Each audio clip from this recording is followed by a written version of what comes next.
Greetings to the viewers of the Dr. Obachashaka Show. Um, how's everybody doing?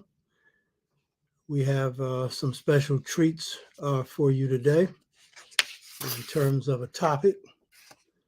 Um, I want to, as people are watching this show, if you like it, um, note that by hitting the like button. And for new viewers, um, make a point of hitting the red button, which subscribes you to the show. And I want to welcome Kurt Thomas, Sister Robin, Ubun to Gist. I know I messed your name up, sorry. Welcome to the show. Sister Robin, who was one of the first viewers of the show, long-time viewer, welcome to you and others as you come on. I'd like to encourage people who are new to the show to Brother Andy Sawyer, welcome. For people who are new to the show, go back to the various shows that we've had that are now 151, and they're chapters in a book. And you might look at them in terms of sequences, as I pointed out before. To Brother Edward K., Brother Ugawa, hey, they beat you on, brother, today. What's happening?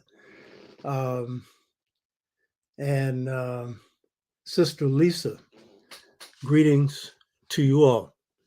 So these shows are an expression of my love to you, to my people, to all of my people, and to humanity at large, and especially to young folks who have to pick up the mantle in the Black Freedom Army. And so this is the main reason that I'm doing the show. I regard this show as an art form, and each of these are my best. They're artistic expressions given in the form of history, politics, both African American. Our art form itself is, Brother Ugawa says, and I agree with him, my best show is the spiritual blues. And that's because that's the foundation of our art form, and that's pure beauty. I'm a poet, and the only time I do poetry is when I'm in the romantic mood, usually when I'm courting a lady. So my current wife, she got a lot of poetry. There were some ladies that came through that I was checking out, and when I was inspired, they get some poetry, one of which wanted to come back. She was very young, and mainly she wanted to hear the poetry. Then I'm an OG to her. I'm actually an OR, an original revolutionary. So she wanted to hear that poetry. But as strategy is, next to God and love, the ultimate art, the fate of people depend upon it. And just as love is a art form in which you put a smile on your lover's face, strategy will put the ultimate smile on a people's face. It's such a subtle art form that when it's expressed, only a master can see it. And of all the things I do, my first love is the truth, and ultimately that's God, but it's strategy. I'm a strategist. I've never lost a battle, and I only fight for a just cause and when I can win. And God's given me that gift to instinctively know my opponent's weaknesses. But when I haven't, and it's only been one time when we went up against the largest bank in the world, the Bank of America, I assembled the smartest people I had, and we came up with a strategy. It's the only time I needed help. So the subject for today is a master strategist on the world level, which I'm going to get to in a minute. And for you who are Afrocentric, We have some that are only interested in Kemet. You're into escapism if that is the way in which you interpret African history, because you use your past to transform your present. And you use it as a weapon in the war for Black liberation, for African liberation on your level. I'm not saying you got to do what I do. Do your thing. If it's on the art level, whatever it is, do that. So these shows have been my best for each subject, and they're going to be turned into books. They're chapters in a book. They're in art form. So I'm presenting beauty. And so you don't hear the N word. Nobody comes on this show can use it. I don't want to hear it. And in fact, the people I have on the show wouldn't use it because the users of the N word, their mindset is in the slave modality, if you know what I mean. The degraded mentality. And so instead of them spreading beauty, they might be, to an extent, a lot of what they're putting out is ugliness. And we're too beautiful to be spreading ugliness on the planet or anywhere else. So I'm doing my best to share what I have with you, and then I bring on the best. When we have anyone on here, they're our very best. Theophilo Benga, the best, and Dynastic Kemet, and a number of others that we have had. So it's the love I'm receiving from you and that I'm exchanging with you, because this is an act of love. It's a lot of hard work doing this stuff. Hard work. But then that's the nature of liberation. Liberation comes with a price. As Frederick Douglass said, the mighty roar of the oceans, you know?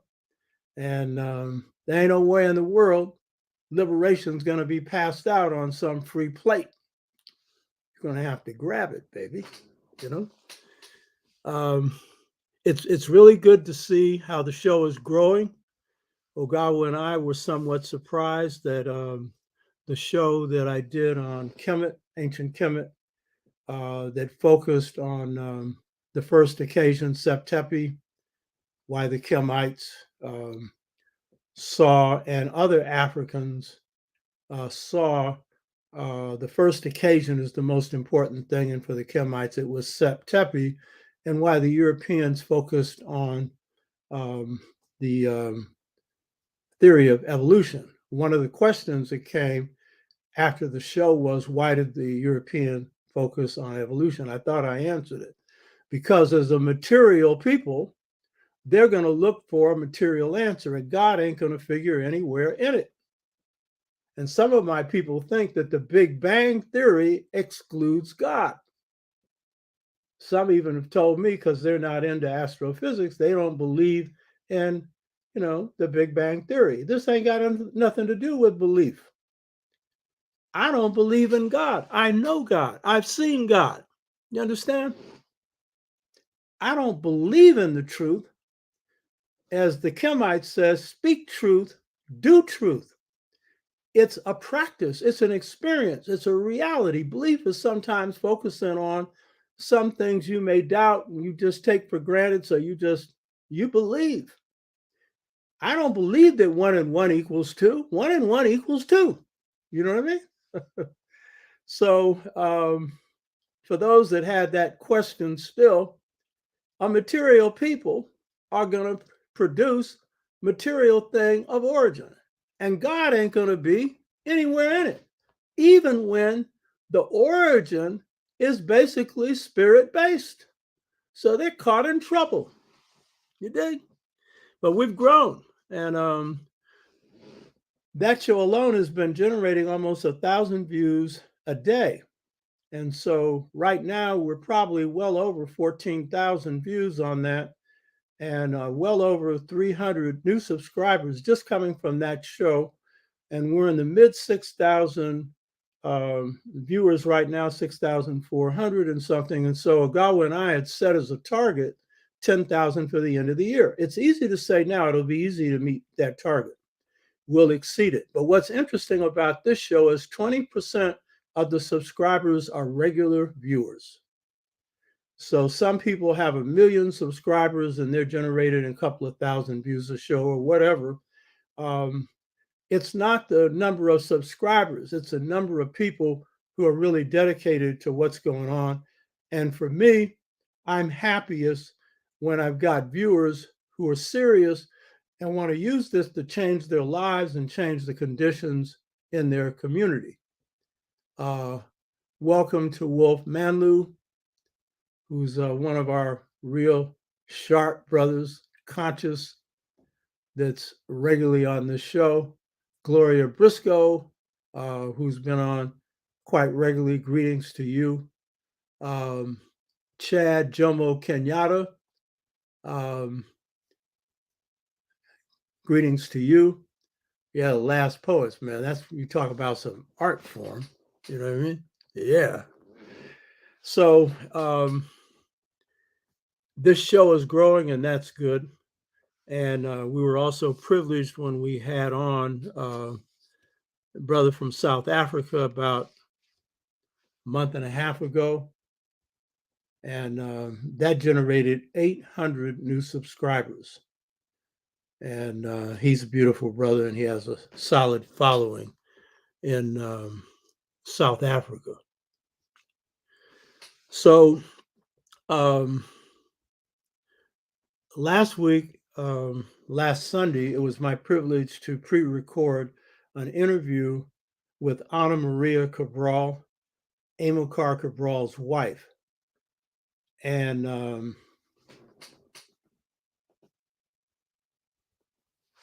that was a pure pleasure. She is a lovely, beautiful, brilliant, brave sister. She was brought out here by Women's Warrior Project in New Bedford, and they were honoring her and other African women warriors who have been active in the armed struggle in Guinea-Bissau and Cape Verde. She's 1 year younger than me. So we were privileged to have the honor to interview her. And so this show is in part designed to discuss a very brilliant brother, Amilcar Cabral, who's in the background, the guy with the sunglasses here. But it was especially set up for today to provide background for the interview with Ana Maria Cabral, because what they were doing in bringing her out to this country was to honor her and the women warriors who fought in the armed struggle in Guinea-Bissau, Cape Verde. And this is important because our women are not often given the acknowledgement and the honor that they deserve for the role that they played, which has often been a very leading role. As my friend Kendi Solowazi, my best friend, says, it's African women, and that includes you African Americans, in case you think I'm excluding you, that make things happen. If you want to see a movement get off the ground, African women are all over it, because they're the ones that make things happen, just like they brought your buddy into the world and then encourage you to make things happen, you know? So this show is especially being done to both honor a great revolutionary leader, Amilcar Cabral, but especially to provide the background for honoring Ana Maria Cabral. And so you'll see that next week. And I want to thank the African Women's Warrior Project for bringing her out and also agreeing to that interview. It was Ana Maria Cabral that agreed, but they presented it to her, and she went along with that. So that will be the subject of next week's show. And Ana Maria Cabral is an embodiment of the qualities of African womanhood. And that's the African American. You can call it Black, whatever you want. She's a real manifestation of that. And she's not alone. You got a whole lot of sisters who have those same qualities. So the show today is on Amilcar Cabral, who's, I can make the general statement, one of the greatest leaders in the 20th century, in my opinion, and the opinion of many others who know his record. He's the greatest leader. Now, of course, I'll see people coming from a certain country and they'll put up theirs, or there will be people who are offended because I didn't say Malcolm X or Marcus Garvey. And I didn't say in the history of the world, I said in the 20th century. And the reason that I say that, and many others, is he has the best record. But that's also the record of the people of Guinea-Bissau and Cape Verde. And so any people are blessed when they can give birth to a really exceptional human being. And all of our people, all African people, have been able to do that. Your mother is an exceptional human being. In most cases, your father. And some of you in your generation may not even know their names, but it's the qualities of your parents, the qualities of the people that you consider your friends that make them great people. But in this particular case, it is the qualities of leadership that Amilcar Cabral manifested through a very difficult struggle against Portuguese colonialism. And those qualities had to deal with first moral qualities, because without those, I don't care what he achieved, it wouldn't mean anything. He was a great human being, and he was a humanist by nature. And then he brought into the equation brilliance. Now, we often don't know what brilliance is because we think you got to be a straight A student to be a brilliant person. He was probably that or close to that, but that isn't the real requirement. Brilliance is expressed in how whatever it is you think and do is manifested in life, and how effective are you in carrying those out. And so it was his achievements in the armed struggle in Guinea-Bissau and for the independence of Cape Verde as well that you saw brilliance that was exceptional in world history in the 20th century. And in my estimation, Cabral ranks above the greatest leaders in the 20th century. And those are, and see, often the Mexican Revolution doesn't get credit. But the second largest revolution in the 20th century was the Mexican Revolution. And by the way, that's one of my specialties, Mexico. I organized Mexicans. I organized a good part of a piece of Americana. And I didn't study them because of my involvement in organizing, but because they're an important group and I was interested in their culture. And of course, we know the Olmec culture is the mother culture of Mexico or Mesoamerica. And so the greatest leader in the Mexican Revolution was a man named Emiliano Zapata. I can't show you, but I have a picture of him right behind my computer, given to me by the chair of La Raza Studies at San Francisco State. That's Mexican American and then Latino, but La Raza is referring to Mexican American people. Jose Cuellar, who's a Mexican American PhD in anthropology from UC Berkeley, but he plays the saxophone. They call him Dr. Loco, Dr. Crazy. I like the brother. And so he gave me this picture and I framed it. Emiliano Zapata, who also, I'm a Leo, he was a Leo. His grandmother was African. He's Mexican. The Mexican is a mix of three people, Indian, African, and Spanish. The worst part is the Spanish. Hey, Susan, I'm so glad that you came on. So lovely. Y'all need to support Pan African DTV. And Susan, anytime you want me on, I'm ready. She's got a bad show. And she's been all over Africa and Tanzania. So lady from the Cameroon, pretty too. Huh? Got her some grown children.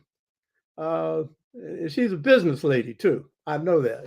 We haven't talked about her background, but she's Dr. Susan Tata, and she's good at doctoring your head. And one of the favorite people she has on her show is my good friend. You know, you all should know who that is. Brother from New York. Susan, tell them who that is. Put that up there. Your favorite New York brother there before I do. Type it in. So Amilcar Cabral ranks above this great leader. Yeah, she put down there Uncle James Smalls.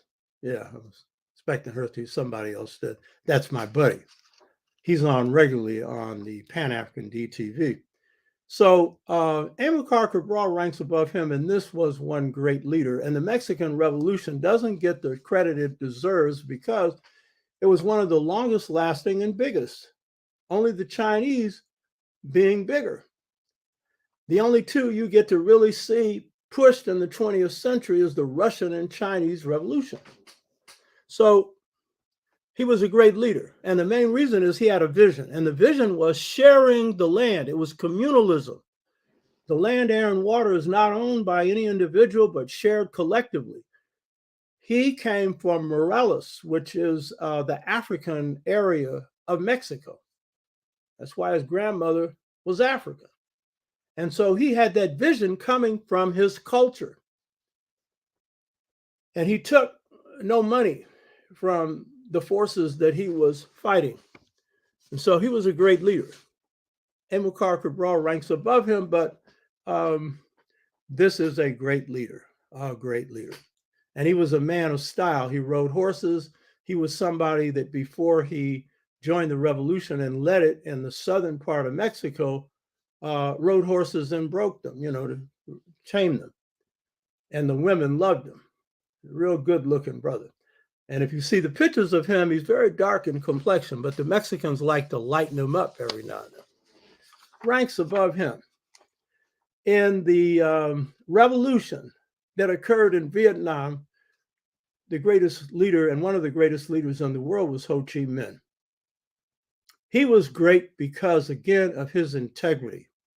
And notice I'm going across races. I know some of you just deal with Africans. I'm revolutionary. I deal with the whole world. You know what I mean? And I study the world. By the way, you ain't going to whip an enemy that's global unless you have global strategies that come out of your culture, but then you take the best from anywhere in the world that you can. That's what my books, The Art of Leadership, are.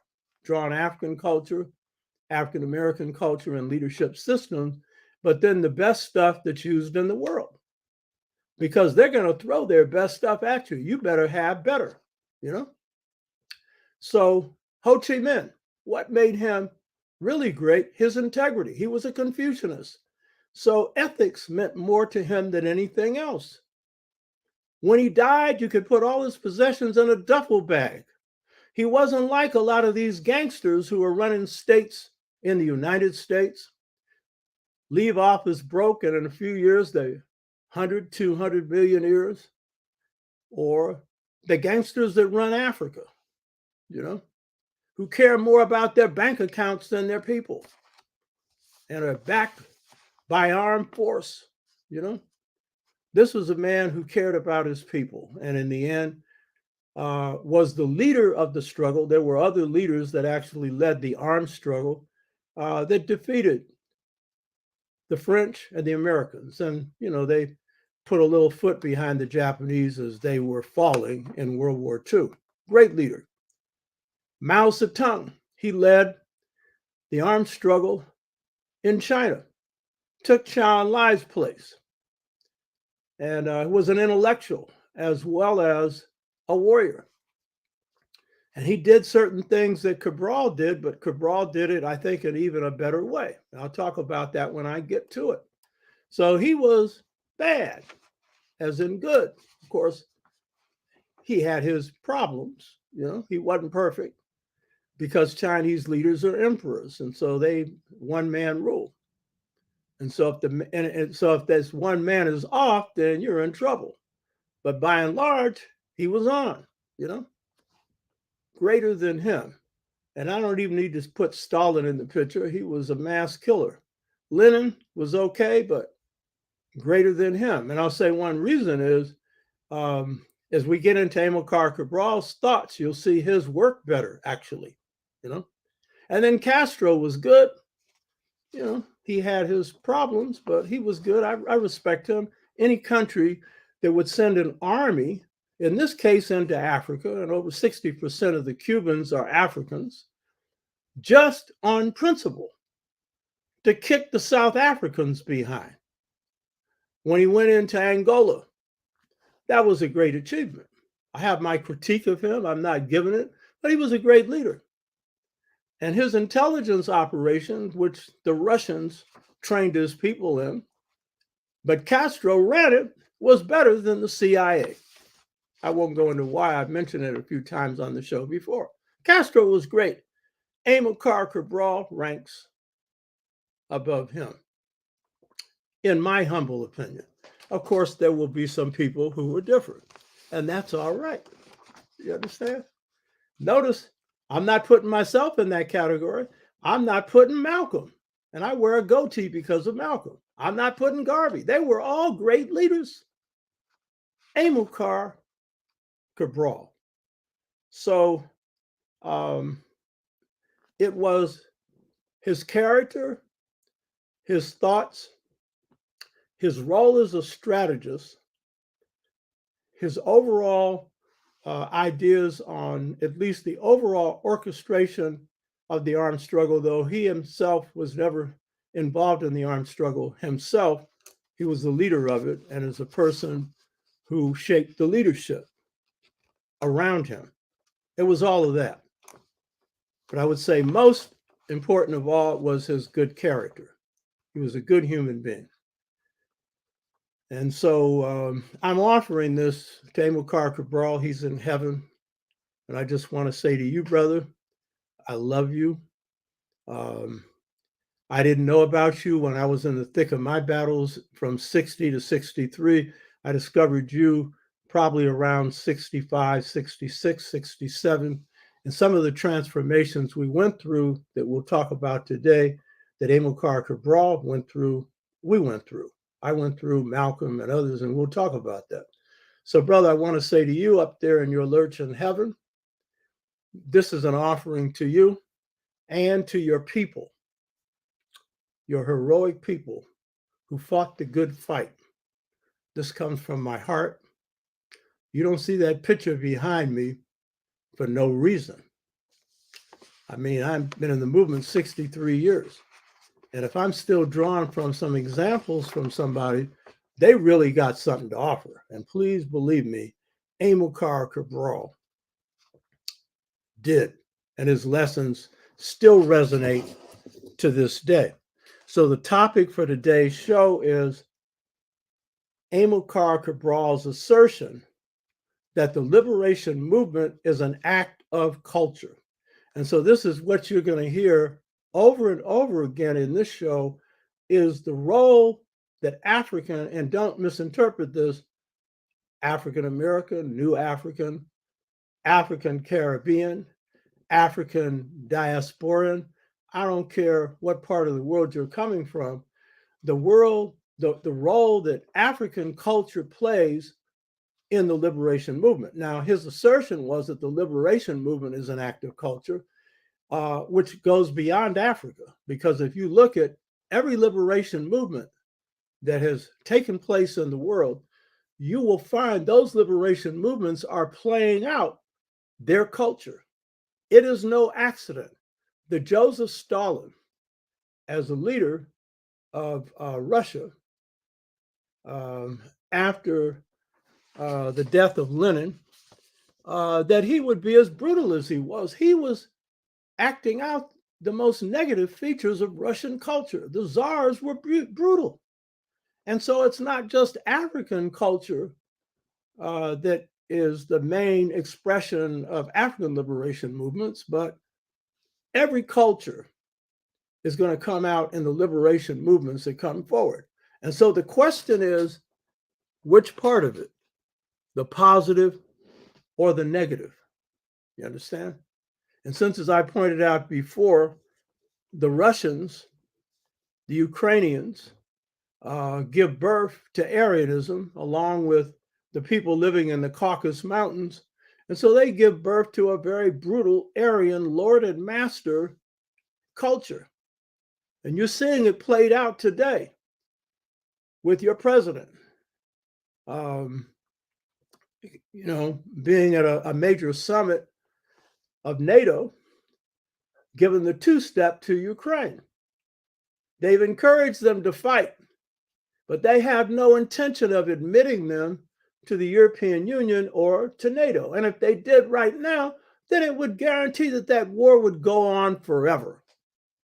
But you've seen the Cold War talk coming out of the mouth of your president, Biden, who we put in office. And I supported the move to defeat Trump. I didn't support Biden.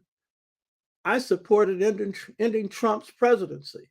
That's a part of the exercise of power. You don't have to like somebody, but his foreign policy is terrible. Up here talking Cold Warism. That's an expression of American culture. America's only had about 18 years where it didn't have a war. Always talking this peace. And I got some people telling me the land of the free and the home of the brave. Black, I'm saying, are you crazy? Land of the free? Huh. You mean free looting, free genocide, free slavery, freedom my black behind. As someone said in one of the write-ups when I did this last week, I was doing a riff on this. They said something about home of the slave and of the knave or something like that. You know what I mean? Land of the free and the brave. Since when has the Klan been brave? I've had some meetings with the Klan. I haven't talked about it. Klan's a bunch of cowards, got to stick a sheet on. And if any of them are brave, because bravery is not the first virtue, truth is, the pursuit of truth. I've seen some real corrupt, brave people. So, fearlessness is a good thing. That's the African definition of bravery. But in pursuit of what? If you're in the pursuit of wrong, that's not a virtue. So, courage is kind of like a neutral thing. It depends on what it's tied to. If it's tied to justice and truth, ma'an, then bravery is a high virtue. Some of our people have ranked it first because maybe in their life, the most important thing they did was overcome fear. So I understand that. I'm not knocking it. So the topic for today is Amilcar Cabral's assertion, the liberation movement is an act of culture. So the first thing to understand is that the people that make up the liberation movement that Cabral led came from mainly Guinea-Bissau, and some of them came from Cape Verde. And they were rising up against Portuguese colonialism. Portugal was among the poorest of the Western colonial powers. And so, along with Spain, they held on to the colonies of Guinea-Bissau and Cape Verde, Angola and Mozambique. Those were their main colonies. But they didn't have the power of Britain or France or even Germany. They got only a small piece of Africa. But because they made a fateful and correct decision during World War II not to join either side, and if they had, they would have probably joined the Germans. They were fascists. And in fact, Spain had been supported by Hitler during their civil war preceding World War II. But they were neutral.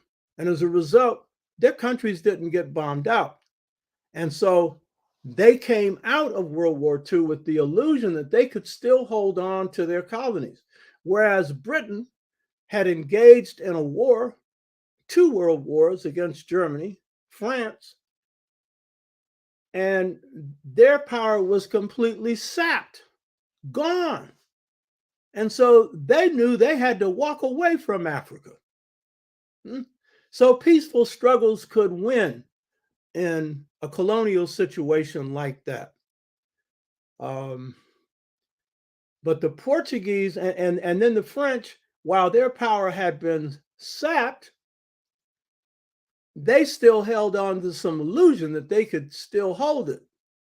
So they held on in Vietnam until a general named Giap, who was a history teacher, kicked their butt at the Battle of Dien Bien Phu and kicked the French out of Vietnam. But they were still holding on in Algeria. They thought they could fight. And so the Arabs got their thing together. And they had an armed struggle in Algeria and kicked the French's behind. You understand? So the French didn't get the message right away. And then eventually they had to step out of Africa. They had, I won't go into the details, but they eventually had to. And Guinea, which would serve as the base for the PAIGC, Party for the Independence of Guinea-Bissau and Cape Verde, would be able to use the Republic of Guinea under Sekou Touré, who was the first of the Francophone country leaders, to stand up to France. And when they offered them something less than independence, he said, hell no. And when the French pulled out, they took everything they had out. Telephone poles, everything. But what the Guineans had was freedom. And then later, Amilcar Cabral and the PAIGC would have a base area where they could begin to train freedom fighters. So this was a particular quality that led the Portuguese to hold on and would eventually lead Cabral and his party to conclude that the only way they could fight for a successful liberation of Guinea-Bissau, and they hoped of Cape Verde, would be through an armed struggle. And so the impact of Portuguese colonialism on Guinea-Bissau and Cape Verde was severe. Over 50,000 people from Cape Verde alone died during World War II to starvation. And that starvation was caused by the colonial policies of Portugal that generally confined the economy to a one-crop economy and generally bled both Cape Verde and Guinea-Bissau of its natural resources, which were very few.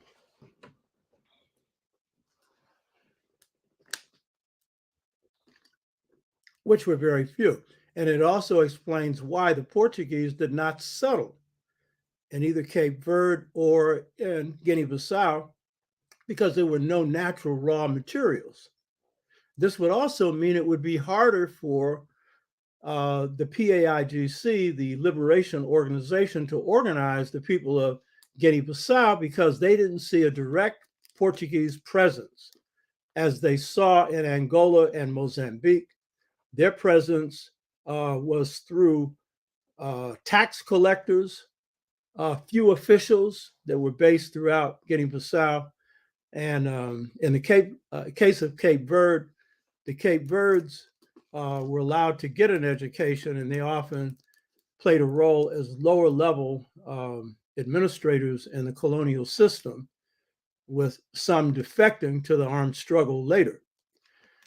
So it's this kind of colonialism that the PAIGC, organized by Amilcar Cabral, would have to go up against.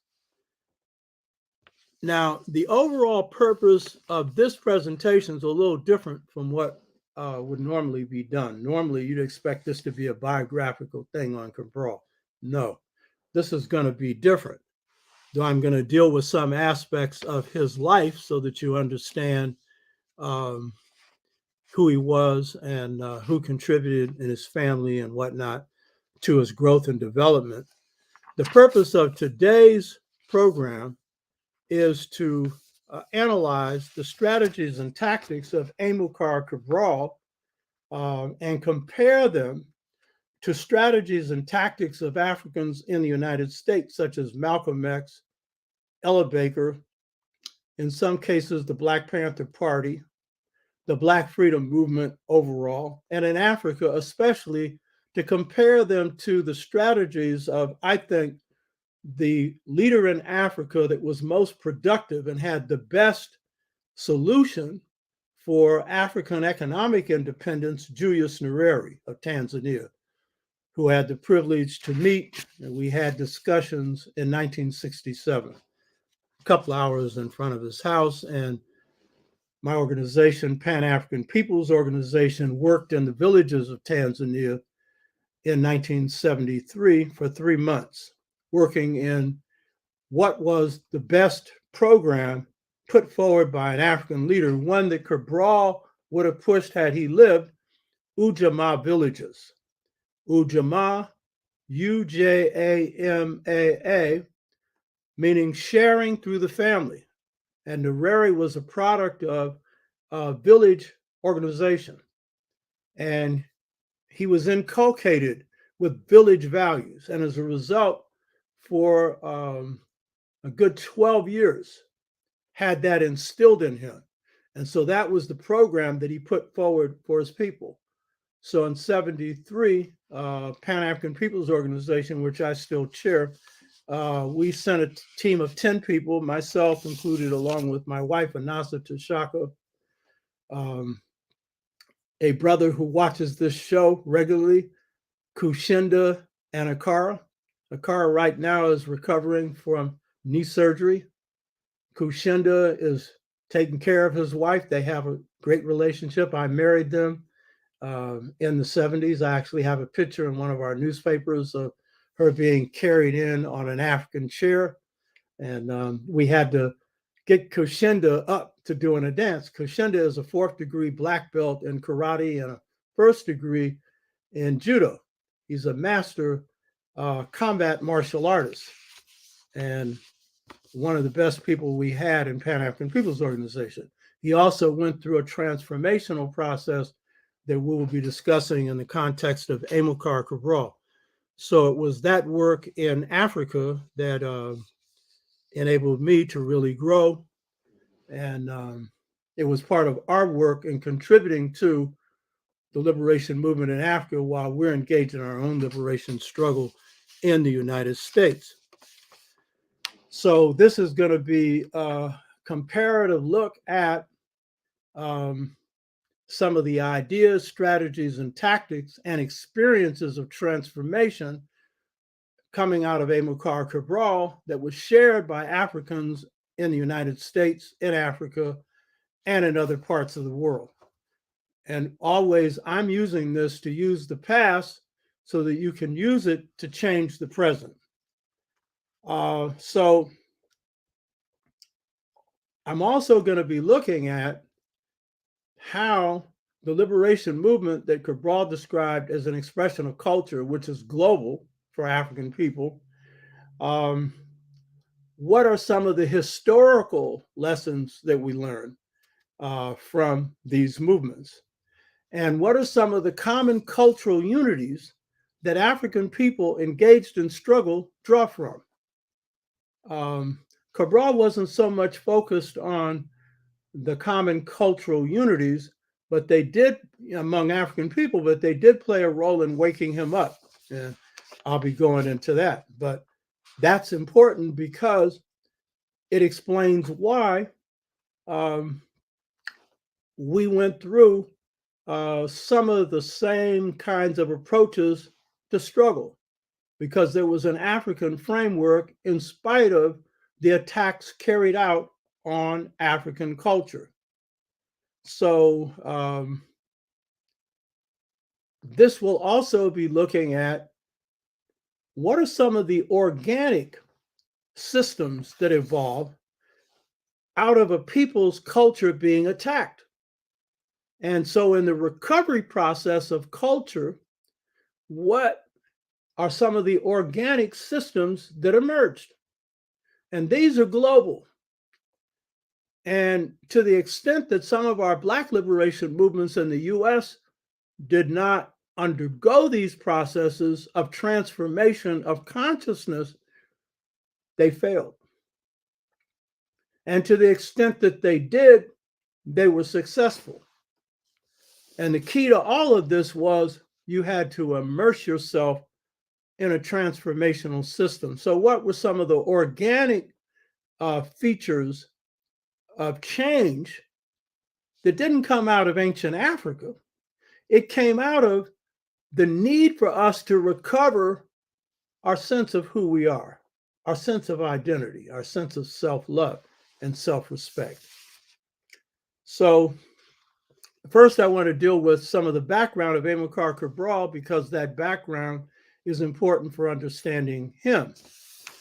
Amilcar Cabral was born September 2nd, 1934 in Guinea-Bissau, a place called Bafata, Bafata, 1934. He was 5 years older than me. I was born in 1939. He was given by his father the name Amilcar. Now, some historians have tried to make little of this, and this is usually going to be white historians. They're going to say, well, his father, who I'll get into in a minute, didn't really have anything much in mind when he gave him this name, you know. And these are sometimes leftists, you know, supposed to be revolutionaries. Now, if they were talking about some Marxists, and note you, I'm not against Marxism. I'm not a Marxist, but I'm not against Marxism. I keep saying this because anyone that wants to overthrow the state and equitably distribute the wealth, I'm for that. I'm not in your system because it's Aryan, but if you're about change, good for you. So I don't knock it. And the system's all about going against the left. So I'm not opposed to the left. But so they'll say, well, you know, Amilcar Cabral's father, he just picked this name. You know, Amilcar didn't mean anything. Well, what did it mean? It was taken from Hamilcar. Hamilcar. Hamilcar was the father of Hannibal. Uh-oh. Probably the greatest warrior in the history of the world. The man who led the Second Punic War against Rome. The man who crossed the Alps. The man that defeated Rome in every battle he fought. You hear me? He picked Hamilcar. Huh? I don't think that was an accident. First of all, to pick it, it meant that he had done some study. He knew who Hamilcar was. And it's interesting because my wife is often pointing this out. Africans always name you according to your character, your qualities. Usually in traditional Africa, a priest will come and determine what they are because you're not going to know in the beginning, except sometimes mothers can feel this in the womb. And so, as my wife often says, you got to be very careful what the name you give to your children is because it's going to affect them. And so if you give them a name of something that's great, and particularly if it is an extension of their character, it's going to encourage them to fulfill that. And so is it a coincidence that Amilcar, who's named after Hamilcar, would do something very similar that Hamilcar did? He, in his case, extended his father's war, which had been led in the First Punic War against Rome, in the Second Punic War. Is it an accident that Amilcar Cabral would end up being a person who put his neck on the line to lead an effective, successful armed struggle against the Portuguese with his people under his leadership and the leadership of people he trained, kicking their behind out of Guinea-Bissau? Is that an accident? I don't think so. you know. So those of you that want to dismiss this, you go right ahead and dismiss it. I don't think that there's anything that's an accident. You hear me? So who was Amilcar Cabral's father? He already knew to name him, give him a good name. Who was he? Um, both Amilcar Cabral's father and mother were Cape Verdeans. And that's important. But as I pointed out, Amilcar Cabral was born in Guinea-Bissau of Cape Verdean parents. So the first thing is to understand the influence of the father. Normally you start with the mother, but because of the influence of the father, it was so central, I'm going to start here first.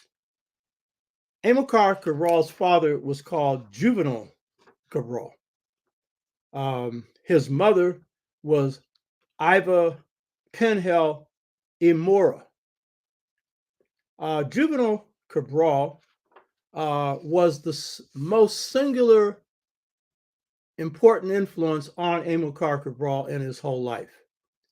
And that's clear from the way in which he approached life, which was similar to the way the father did or views of the father. So the father had a tremendous influence on his son, both in naming him, but particularly in his approach to life. Juvenal Cabral, he came from Cape Verde, but he was a critic of the policies of the Portuguese. And he particularly opposed the divide and conquer policies of the Portuguese, where they tried to separate the people of Cape Verde from Guinea-Bissau. He was an advocate of the need for the people of Cape Verde and Guinea-Bissau to unite. This would become a central idea of Amilcar Cabral, not one that everyone in Guinea-Bissau liked, and definitely not one that a lot of Cape Verdes liked. But the fact is, he saw that the Cape Verde was a product of Guinea, but they had been heavily assimilated, spoke Portuguese. Many of them were well educated and were, as I said before, low-level administrators in Portuguese colonialism, because the Portuguese, not having raw resources to rip off in Guinea-Bissau, left the administration to others. So he was an advocate of the unity of Guinea-Bissau and Cape Verde. His father was also a rigorous critical thinker, and he liked writing, and he excelled in university education. And in fact, went to university education, Portuguese university education, to be a priest, discovering that that wasn't his calling. He was an outspoken person. He had a temper. He was someone who would fight, and in fact got thrown out of university because of a fight he had, and his willingness to submit to a beating, because had he been willing to accept a beating by the Portuguese person that was running the school, they would have allowed him to come back in. But his strong spirit of resistance said, hell no. That also put him in a poverty trap, because then he would not be able to get the kind of job that would provide a more comfortable life for his family. So Cabral also inherited these critical thinking qualities, and he was especially good at excelling in university education, which Cabral would do as well. He was also a poet, and Cabral was a poet. And in fact, Cabral's poetry in his early ages revealed his consciousness. I'll go into that in a minute. And his father loved African people. There's been some revised biographies on Cabral that has stressed some other features of the father, but fails to stress this feature. He loved African people. And this was a key feature of Amilcar Cabral. So these were some of the influences that Juvenal Cabral had on Amilcar Cabral. In terms of his education, the biggest influence was because he was a critic of this one crop economy system developed by the Portuguese in Guinea and Cape Verde. And so he favored diversifying the agriculture. He encouraged Amilcar Cabral to be an agronomist. And that is the degree he went after in Portugal, a very difficult degree to achieve. An agronomist is a person who specializes in agriculture. Almost everybody in his class in the university in Portugal flunked out. And Cabral was at the top. I don't know if he was the top person, but was one of the top people in his class. And he had gifts in mathematics and science as well. So this was the influence of the father. And it's always important to understand family influences. And I always try and do that in anything I'm looking at. And that's a part of our culture as well. But it's a part of what shapes you. Now, Amilcar Cabral's mother, she was a woman who had a hard life, particularly after the mother and father divorced. And so she is left with the task of taking care of Amilcar Cabral. And it meant that they lived in poverty. It was very hard life for them. And so one of the things that was key that Cabral experienced was hunger, but he experienced the determination of his mother to keep him alive. And through whatever scrap of a job she could get, she fed him.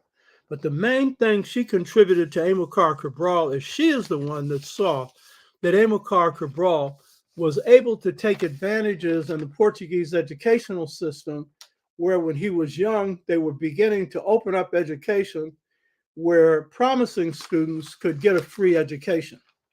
And she was the one pushing that. Without that, even though the father had the encouragement and stuff, it was the mother that saw that Amilcar Cabral could realize the opportunity to achieve an education that would give them the skills necessary for a country in Africa, because the economy of Africa is agricultural.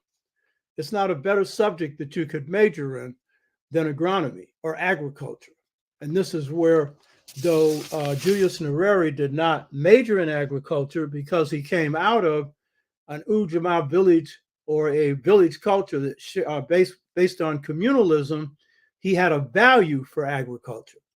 And so that meant that he would have some ideas on how to best advance his country, because too many African countries, they come out of independence self-sufficient in food. But under both mismanagement of African leadership and the World Bank, International Monetary Fund, and others who are operating on the behest of the United States especially, they're able to put Africa into a level of poverty that exceeded what they had at independence. So Cabral, while he's influenced by the father to pursue agronomy, it's his mother that guarantees that he has a chance to get an education. She is the one that is seeing to that. So this is key in terms of understanding Iva Penhel Evora's influence on Amilcar Cabral. It was a central influence. And Cabral was a person who respected African women. And in his leadership, this is central to his leadership. He didn't share this arrogance towards the people, which is generally manifested in arrogance towards African women. Malcolm X had a saying. He said, you can measure a level of a people, in this case, African people, by the level of African women. And I think that you could say that if you're going to be a leader and you're going to serve your people, then you have to have the highest respect for African women because they're the source of your later life. They're the source of your wisdom. We don't call it father wit, we call it mother wit. Real wisdom comes from the mother. And for African people, the level of the people is determined by the level of our women. And Cabral had the deepest respect for African women. Now, when we had the interview with Ana Maria Cabral, who was one lovely, beautiful, brilliant, brave sister, we'll go into that more. And I'm going to focus on that somewhat here. I don't want to step on the topic for next week, but I want to say that was central to Cabral being a revolutionary,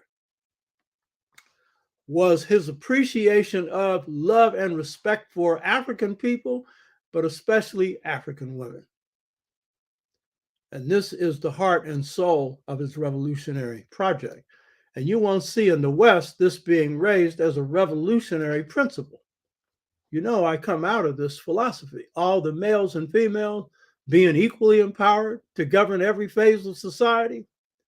Cabral manifested that. He didn't know about this discovery that I made through God's light, that the Twa gave birth to that, but he would run into it in the most radical form among a traditional people in Guinea-Bissau.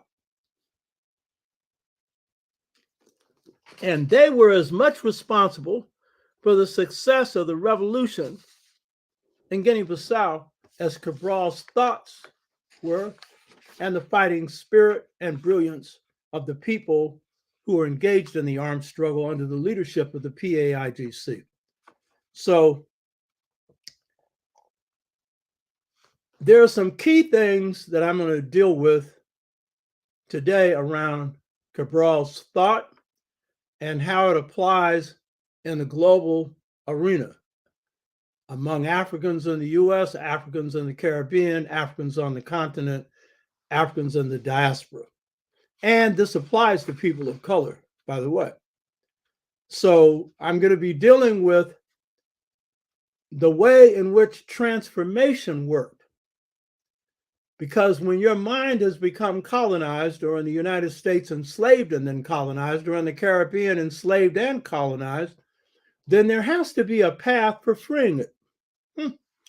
And so there's going to be an emphasis on the role in which the freedom of the mind played as an expression of African culture. What was that role? And we're going to see how this had global connections. This is real important. We're also going to be looking at, in the process of organizing in the liberation movement, what was the role of understanding how a society was organized? That's called social structure. And in fact, the philosophy of all people emerged from social structure. Generally, social structure is first referring to family structures. And then the way in which a society is organized, growing out of family structures. It's interesting that Marx ignored the family, except in Engels' work, The State, the Family, and Private Property. I read all of Marx, by the way, and I ain't no Marxist, you know. So you revolutionary, how you leave the family out? And that would also leave out your questioning of patriarchy. You could analyze capitalism, which is good. Marx did a good analysis on capitalism, at least industrial capitalism. But if you fail to explain how is it that what you call the means of production, the ownership and control of what was then factory production and now computerized production and every other kind, ends up in the hands of men, white men in particular, based on ripping our blood off through slavery and the genocide of Native Americans. So how you leave that out? Is that cultural bias, your expression, your so-called liberation theory be an expression of culture? Were you blindsided? And Marx was Jewish, and he was in rebellion, rightfully so, against Judaism. So he wasn't religious, and I'm not critical of him for that. I wouldn't be either if I was him. I ain't gonna get too much out of that when it comes to revolution. So I understand that, Marx, but don't be telling me that the spirit systems of Africa are the opiates of the masses, or the spirit systems of Native Americans was the opiate of the masses, or the Lao Tzu system of China, which is a spirit system not embraced by most Chinese. They embraced Confucianism, but some of them did. How is that an opiate? I agree. That stuff that you got, from Constantine, that's an opiate. And you make a mistake if you think that what blacks dropped in what they call black Christianity was an opiate. No, it wasn't. It was the key to blacks getting their act together here. And the most beautiful stuff we developed in this country came out of that. I'm no Christian. I was a nominal one at one point, was dunked in the water at 3 or 4 years old at Third Baptist. The only thing I remember at that age, nearly being drowned to death, But I love that holiness church. Why? It was Africa. It was the spirit of Africa. You hear me? And yeah, some things have been done wrong with the black church.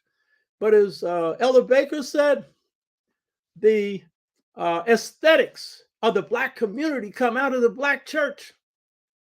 If you're going to be a singer, it would help if you were in the holiness church. If you had some James Cleveland in you, some Thomas Dorsey in you, you had some blues up in there in the gospel thing. You hear me? James Brown couldn't do what he did without that. Say it loud, I'm black and I'm proud. Hey, James Brown had the holiness spirit in him. You see those dances he did? Where you think that came from? It came from his own talent, but those are the dances of the holiness church.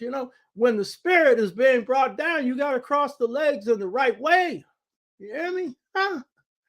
And that's where Michael Jackson got his moonwalk and all the rest of that stuff. Huh? Liberation movement's an act of culture. Malcolm made a mistake when he said, ain't no movement that's singing is about anything. It's got to be about swinging. And I've corrected him before on this. When we sing, we swing. Muhammad Ali, was, as a poem he said, float like a butterfly, sting like a bee. Muhammad Ali, he didn't come up with that. One of his trainers did. It was sent to him by Sugar Ray Robinson, the greatest boxer of ever, who was grace in motion, and Muhammad Ali based his stuff on that. You hear me? That was a dance in motion. When he hit you with the jab, it was pretty. It was pretty hard and pretty fast. In fact, you had to have a slow motion camera to see it. He could knock you out with a jab. I don't know if he ever did, but he had the power in a jab. Huh? So this spirit is like key. And when we're talking about African culture and the liberation movement's an expression of culture at heart, there's the spirit in it. So we're going to be talking about transformational process. We're going to be talking about how in the organizational process, social structure is important. And we're going to be talking about the way in which traditional cultures held on to certain things that enabled the armed struggle in Guinea-Bissau to move forward. And in fact, was central to the strategy, the guerrilla strategy used, the hit and run strategy used by the PAIGC. So this is kind of like an overview of this. So one of the things that I noted in the PR that was put out on this show was a quote from Amilcar Cabral, where he said, one of the biggest mistakes of the colonial powers in Africa was to either ignore or underestimate the cultural strengths of African people. One of the biggest mistakes of the colonial powers in Africa was to either ignore or underestimate the cultural strengths of African people. What do you mean by that? And this was a general problem for the colonial powers all over Africa and the semi-colonial powers in the United States. What do you mean? Based on racism, they assumed that the African was not only inferior, but was not a human being. And therefore, the only thing that could be worthy for an African was to aspire to be a European. And so they dismissed this culture. But it was this culture in the case of Guinea-Bissau, but across Africa, that fiercely fought colonialism. And it was the beliefs instilled in African people through African culture that enabled them to do that.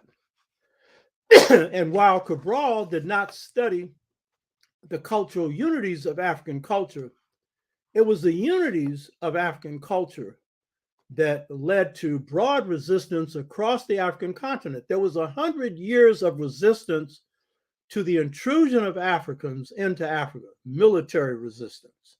And these were by the old Africans who came out of the traditional societies of either kings and queens or classless age grade societies. And so their underestimation of African culture was based on their denial of the humanity of African people. A big mistake, because you see, the first rule in war is to know your enemy. And since they made us their enemy, and we were opposed to them, if they wanted to keep a hold on us, they at least had a better chance if they knew what they were going up against. And that's always been the case. In my experience in battles, the underestimation of us has always been a weakness, which I haven't particularly liked, because I would like to beat you with you knowing every strength I got so I can just clean your clock even better. But if you're going to give me wiggle room, I'm taking it. You dumb enough to underestimate the people you going up against, fine with me. You know what I mean? But the point is, this was an underestimation that led the colonizers to assume that the best way to control the African, and this is true of other people of color as well, was through assimilation. And assimilation is this process where you lead a people to take on the culture of the oppressor. And so with Native Americans, after they exterminated 90% of them, the ones who were left, they're taking their children away from this, the United States and Canada in particular, and sticking them in boarding schools and doing everything to wipe out their language, to dress them in European clothes, and to make them useless to their people. So it's the assimilation policies of the Portuguese in particular that was a real problem in the liberation movement. Now, in the case of Guinea-Bissau, assimilation was so negligible that out of a population in 1950 of 502,457, 502,457 Guinea-Bissauans, only 1,478 were assimilated. And how did they define assimilation? You had to be 18 years of age or older. You had to speak Portuguese. You had to have an income of a certain amount. You had to be able to pay taxes. And you had to have a level of Portuguese miseducation that they called education. And that's how you would learn to speak Portuguese. So out of 500,000, 1,478 Guinea-Bissauans were actually assimilated. So this This was a success of their assimilation policy. However, among the Cape Verdes, virtually all of them were. Not all of them were university educated, but they could speak Portuguese. And they spoke Creole, which was their language, which is what we would call Ebonics, a Niger-Congo Bantu linguistic system, which was one of the two languages spoken by the Haitians. When you go back to the show that I did on the Haitian Revolution, Toussaint spoke the language of his people coming from Ghana, and he also spoke Creole. And by the way, the people of Cape Verde were inspired, as we were in the Western Hemisphere and other Africans in different parts of the world, by the Haitian Revolution. And it was a part of a process of de-assimilation when you identified with a people who were rising up, leading the only successful revolution against slavery, slitting the throats of their masters effectively and catching hell to this day. And I want to say that in the Western Hemisphere, they are the strongest Africans. We're second strongest in terms of the culture, but then the Jamaicans are strong. The Caribbean people are strong. But of all of them, it's the Afro-Haitians, that's the Haitians, who are the strongest. Why? Because they're the only people to bust slavery in the history of the world. They're defeated, the only people, but they continue to fight. And it's the US and its allies who keep them in the dust. That it's our responsibility to put the Haitians on the top of our agenda when we're talking about supporting African people. Support the Haitian people, because everything the US is doing, whether it's under the Biden administration, whether it was under the Obama administration, whether it's under the Trump administration, I don't care what administration it was, it is anti-Haitian. Over 25,000 Haitians have been deported under this administration. While if you come from Ukraine, you're automatically given a place to stay. Of course, it's Europe that's doing most of the assimilation of the Ukrainians, at least temporarily. So Cabral ends up in Portugal going for European education. And it is at a time where two significant events historically take place. One is the Fifth Pan-African Congress held in Manchester in 1945, where George Padmore, real name Malcolm Nurse, who was from Trinidad, with the assistance of Kwame Nkrumah, organized the most effective movement among Africans in the 20th century for African liberation. And Nkrumah is able to apprentice under George Padmore. That was his code name when he was working as the highest ranking African in the Russian Bureau. He was a colonel in Russia. He broke with the Russians over the issue of the Russians downplaying African independence during World War II, because they wanted everyone to get into a united front against Germany, which had invaded their country. And the nationalism of George Padmore led him to say no, and he left the Soviet Union. He wrote a book called Pan-Africanism or Communism. You should read it. He was a major influence on Nkrumah. So when Cabral is going to Portugal, he's going at a time where Africans are beginning to plot the independence of Africa under a notion that comes from enslaved Africans in the US, the Caribbean, especially Trinidad, of Pan-Africanism, or one Africa. And I hear ignorant people, Black people, on the internet talking against Pan-Africanism. Huh? What kind of foolishness is this? You're talking about Africans uniting because some right-wingers have infected you with the idea that the only Africans that are worthy of getting some reparations in this country are Africans of birth from here. What's an African of birth from here? They came on boats. If you want to talk about the leadership of the greatest armed struggle during slavery, Denmark Vesey, where did he come from? He came from a boat from slavery in Haiti, and he won a lottery that got him free. And it was a combination of this Afro-Haitian presence, because he was in Haiti and saw this revolution. That's what inspired him to lead the revolution in South Carolina. And then he had a guy named Gula Jack from Angola.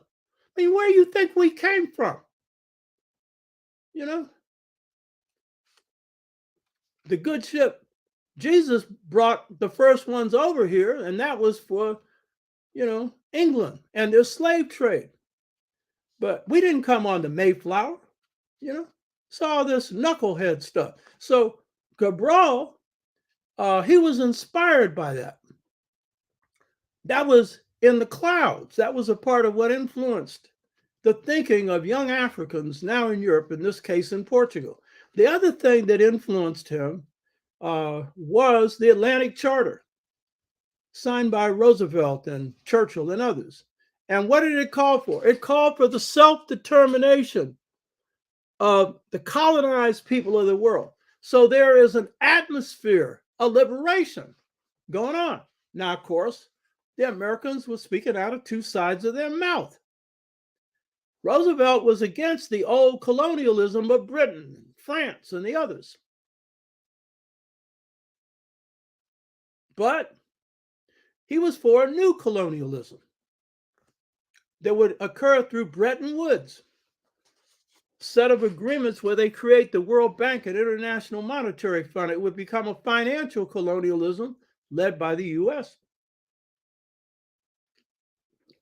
But the point is, at this time, even the Western powers, to do whatever they can to defeat Nazi Germany, they want to rally as many people on their side as possible, including Africans who fought on the side of the U.S. during, Britain and France during World War II, and blacks who went and fought during World War II on the side of the U.S. My father was not one of them.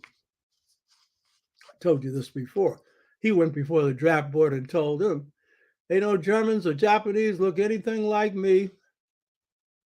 In fact, the Japanese look a little bit like me. The Germans, they ain't lynched none of my men or raped any of my women." And he said, "Give me a gun, I'll shoot every redneck cracker I can get my sights on." And he got a 4F. You hear me? Some of our people said, "They ain't going to be fighting to make the world safe for democracy." That was the slogan in World War I, and fight to free the world of Nazism, when Hitler was basing his system on a far more effective system of segregation, genocide, and brain experiments and everything else in the United States than he could ever carry out. I mean, my father knew that, and he had no education. That was the best education, because he educated himself, So Cabral, when he comes to Portugal for an education, he's in the assimilation stage of consciousness.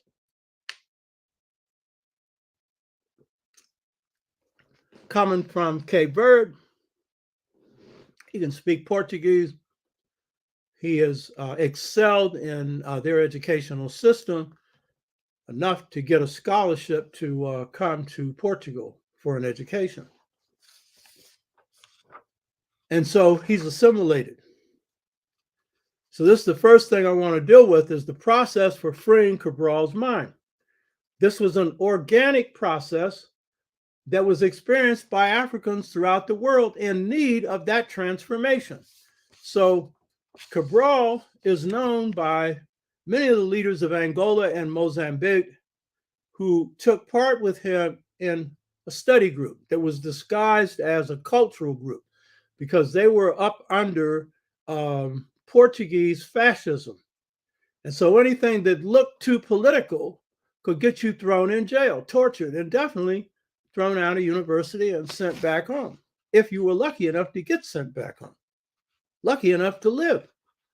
And so under cultural groups, they had discussions And Cabral is viewed as the leader of this group. And they began to read books and articles written under Présence Africaine, which was a publication coming out of Paris of Francophone Africans, that is, Africans who spoke French in the French colonies, and then some from the Caribbean. And this was writings about African history, African culture, African poetry. It was under the Negritude movement of Leopold Senghor, who became president of Senegal later. And so Cabral describes his transformation. He said, for the first time, he learned about the great history of the Africans in America, the Africans in the Caribbean, the Africans in Africa. He learned the beauty of Africa, and he was in the first stage of awakening. He was undergoing what Cabral called mental conversion. And so his first stage, his transformation, was based on study of African history, African culture, African politics, and especially African art. And Cabral, as I pointed out, was a poet. And so the love of Africa was something that arose in him. Now, his father and mother had instilled certain values in him, but this was the real transformation. Cabral called this experience mental conversion. He said, we decided to become Africans, meaning they had been assimilated into the Portuguese mindset. And part of what woke Cabral up was his disturbance because of part, and this is the sixfold stages that we're encouraging people to get into in this show. It's the same thing. Cabral began to understand what assimilation meant. It meant that if you took on this Portuguese identification, it was an identification of hatred for your own people. It was identification of arrogance towards your own people, and therefore it was internalized self-hatred.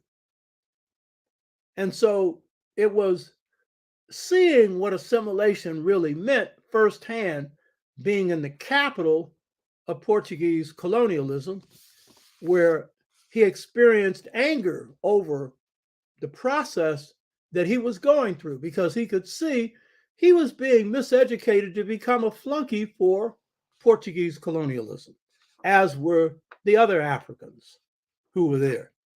And so in beginning to study African history, culture, and his past, he was beginning to de-assimilate and to embrace African identity. Cabral would also make the point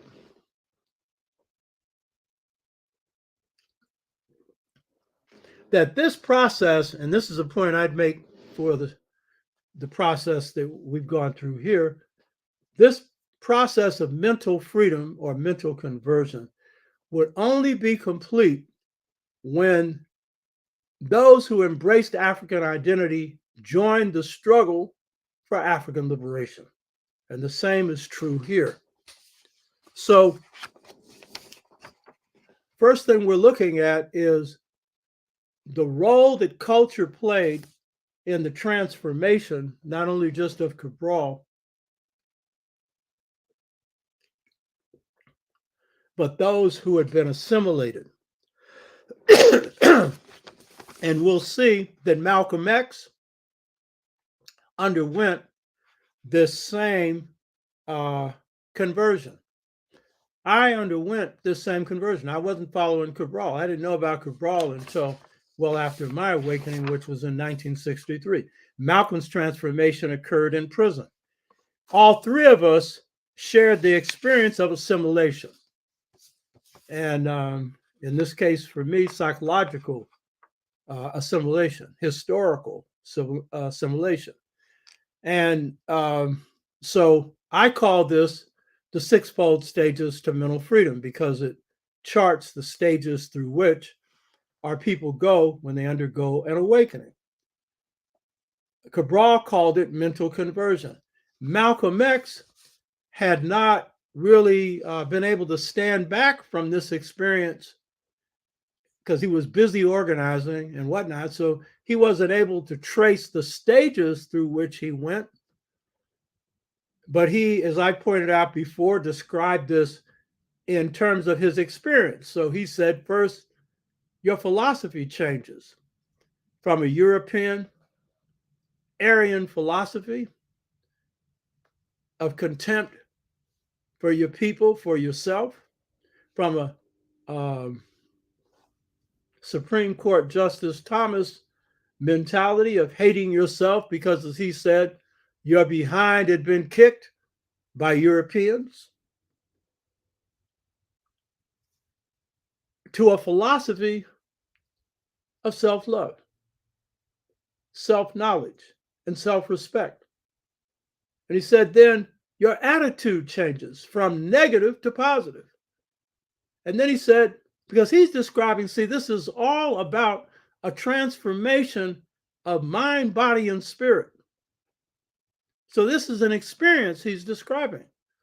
He said, then when your attitude changes from negative to positive, your thought pattern changes, beginning to think for yourself as opposed to your mind being on remote control. And then he said, when your thought pattern changes, your communication pattern changes. And I pointed this out before. Minister Louis Farrakhan, in his interaction with Malcolm, said he never heard Malcolm make a negative comment about Black people, let alone Black women. Never. Because his thought pattern had changed. See, this whole debate about should we use the N word or not, that only occurs among people who haven't had the shift of consciousness, the awakening. Because when you've undergone the awakening, you discard that. When you've undergone the awakening, you have freed yourself from a lot of the things that, we call now post-traumatic slave syndrome, and what is now the post-68 complex that I call a choice between two cultures, where we're stepping out of our culture now in ways we never have before. Some of us have become more Aryan than the Aryan. We're getting more pleasure at killing people than even they do. Because when we go to extremes, we really go to extremes. Have you noticed it? Huh? The behavior of some of our people who are supposed to be artists appearing in public naked, proud of it, showing their pictures up on Facebook and whatnot. You know what I mean? That's for your man to see. You don't even want your children seeing you naked. Why do you want the world to see you naked? You know what I mean? Huh? And then we internationalize the N-word. Got Chinese using it. Mexicans using it. And then we run around being angry when white people use it. And we're using it as we're saying a sign of affection. As they say, show me the meat, show me the love. If this is producing so much love, show me where it is. You know what I mean?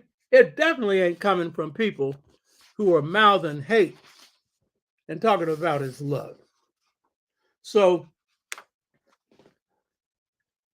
Amilcar Cabral's experience of freeing the mind is the same experience that we had in this country. Malcolm underwent it, I did, others in the movement.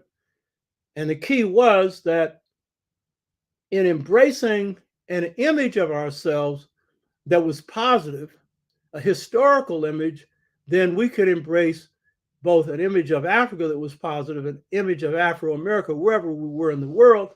We could embrace an image of ourselves that was positive, because largely self-hatred is based on a false image of Africa, not Africa. It's the picture, the Tarzan picture that whites have created. So it's the transformation of image, but it is only complete the transformation, when you're involved in a battle to free your behind. The freedom of the mind is the key to the freedom of your behind. And that was the key point that Cabral made. Cabral's awakening begins through study. My awakening began in battle, in which carriers of everyday culture opened my mind up, in this case, in the name of my good friend Norman Brown, who came from the same town that Zora Neale Hurston came from. Didn't see a white person until he was 18 years of age. Norman was thinking for himself. Here I am, second year of law school, thinking I'm thinking for myself, and my mind is on remote control. So it was the battle that opened my mind up and then led me to hit the books so that I could be successful in confronting my enemies. Malcolm's was in prison, where because of his study of African and African American history and European and everything else, he said he had the first experiences of mental freedom in confinement. So the key point is that in the process of the colonizer, and in this case, the enslaver and colonizer here, having a disrespect for the culture of African people, and on a certain sector of Africans imposing assimilation, the process for freedom itself did not emerge from Africa. That process emerged from the organic nature of what happens when you free yourself from the shackles of slavery or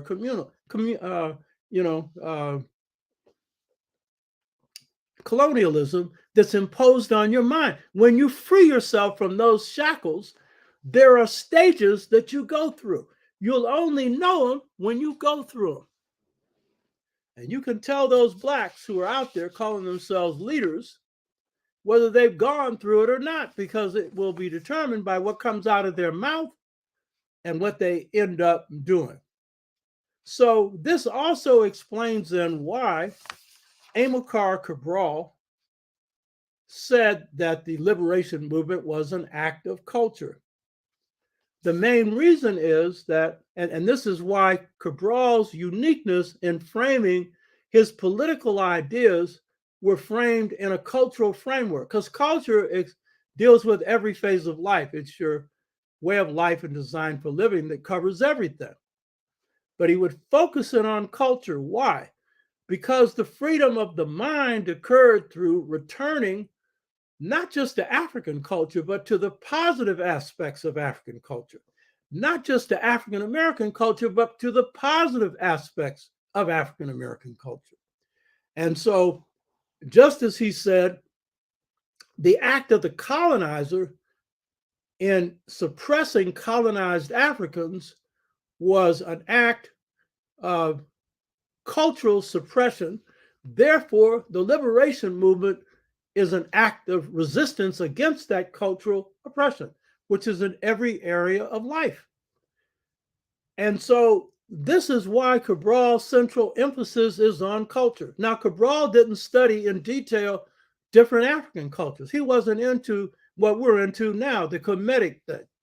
He was dealing with the realities coming out of his own cultural experience in Guinea-Bissau and the awakening that occurs among a Cape Verde person. But it was the overall, overarching nature of African culture that he was drawing from and inspired by. And so the freedom of the mind can only occur when you immerse yourself in the deep waters of African and African American culture. Those who are only interested in Kemet, not the rest of Africa, those who are only interested in Kemet and not Afro-America, they will not free their minds. Because first of all, in order to free your mind, you need to draw from the best of your past, both African and African American, or African and Caribbean, or wherever you are in the world. And you must internalize that within the context of the culture in the world in which you live. because that's the only way you can free your mind. It's an internalization process. It's a way you put food into your system, you digest it, and the part that you need, you keep, the rest you throw out. And that is the nature of this internalization process. And so Cabral would describe the liberation movement as an act of culture because, in drawing from the best features of African culture, when you do, you have a deep sense of self-knowledge, self-respect, and self-love. That enables you to love yourself. And when you can love yourself, you can love your people.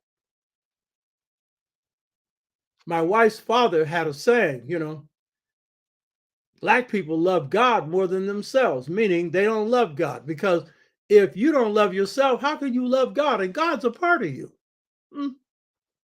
How do you do that? You can't, And so self-love is the key to everything, baby. Internal peace, internal harmony, creativity, everything. You can never be alone when you love yourself. You hear me? So Cabral's grounding in the positive features of African culture led to something else, which is a common feature of African culture. Many Western thinkers, and these are leftist thinkers, these are Marxists, they like Cabral, but they like him when they can put him in their framework. They want to say he was a Marxist, which he was not, though he used some Marxist terminology in his language. He talked about mode of production and stuff like that. But he was critical of some Marxists, thought he was critical of almost everything because that's what creative people are. But their real problem with understanding Cabral is coming out of a different African framework of thought. And this framework of thought is a common framework found throughout the African world. Again, I'm using Cabral to look at African culture, and in this case, the culture of resistance in general. So they think, and by the way, many of these leftist thinkers don't think Cabral was original. I've read some of their writings, I read all of them. I got a huge number of books here on Cabral. By the way, Cabral is the subject. He's one of the 6 masters that I'm studying in the book on Seba, To Know the Truth is to Be the Truth, which is the replacement system for teaching, taking the place of the Western banking system that just deposits information and you regurgitate it. In fact, I'm back on polishing this book. It's at 671 pages, and I'm getting ready to get on Cabral. Cabral is one of the 6 masters. And so this discussion has also been good in just tightening me up further on that. And so one of the things that I found that's very important in understanding Cabral's thought is how he thought, and it was in an African frame of reference. I don't even know if he thought that's what it was, but that's what it was. He did describe himself as a situational thinker. Ella Baker is one of the other masters I use in this book that I'm finishing, and I describe her as a situational revolutionary thinker, and Cabral was a revolutionary as well. This is a form of thought special to African thinking. Now, one reason why Western scholars, particularly Marxists, but others as well, will try and dismiss Cabral is because they are not situational thinkers. They are thinkers who think in writing, and they're scripted, mechanical thinkers. And in fact, if you want to look at that and understand what that means, if you look at, for example, Black musicians, first of all, Black music is about the music of situations. What you're doing is the blues is about the situation where the Black man is in the situation where his woman's left him. Or in one sad blues song, I wouldn't have even written this song, the brother is calling up his wife's lover, who's wearing his clothes or driving his car to ask him, what is it that you got that I didn't have? You gonna ask him? But it's a situation, and that's one sad situation. You know what I mean? Or it's a sister, you know, who is talking about, I don't care how much you bring home and everything else. As Aretha would say, it's respect. RESPECT. The man is usually about the situation of what he's done for you. And part of it is he's giving you a house, he's giving you a car, he's giving you this. But the sister is saying, well, sometimes that ain't enough. But it's the situation. And that's why this music is so appealing, because it's dealing with the situations of males and females. Whereas if you look at European music, like classical music, it's a mechanical scripted music. And in fact, music reveals the soul of a people. That's one of my specialties, African American music, you know. And so their stuff is scripted, and it ain't got anything to do necessarily with the situations of life. It's a theory of something. And so some opera singer singing in a language you can't understand is singing this. And it's also an aristocratic music created by the aristocrats for them. That's why so few people go and see it, you know. And yeah, I know Beethoven was black and everything else, and I don't knock blacks who are into this. It's the nature of being raised in an environment like this. But the key point is, by situational thinker, Cabral was drawing from a hieroglyphic form of thought, a meta-nature system of thought that Zora Neale Hurston beautifully described. She said, blacks think, and this is true for Africans, hieroglyphically. Europeans think in writing. Now, some of our jazz musicians write their music out. Some of them. They certainly know, a lot of them know musical notation. Some of them did not, and some still don't, but most do. But the art form is one in which, as Miles did when he went into a recording studio, he said, start with what you know and then go beyond yourself. And so Kind of Blue, which is one of the greatest creations in jazz, Miles went into the studio with Coltrane and a number of other musicians and just had a few notes. And out of that created one of the most lyrically beautiful pieces of music in the history of the world. Why? Because he rose above himself. It was the situation where he had a bunch of creative musicians, and on the spot, they went inside their soul and came up with something new. I do that on every show. I will lay out some basic stuff, but I'm going beyond that. And that's what I do in the battlefield.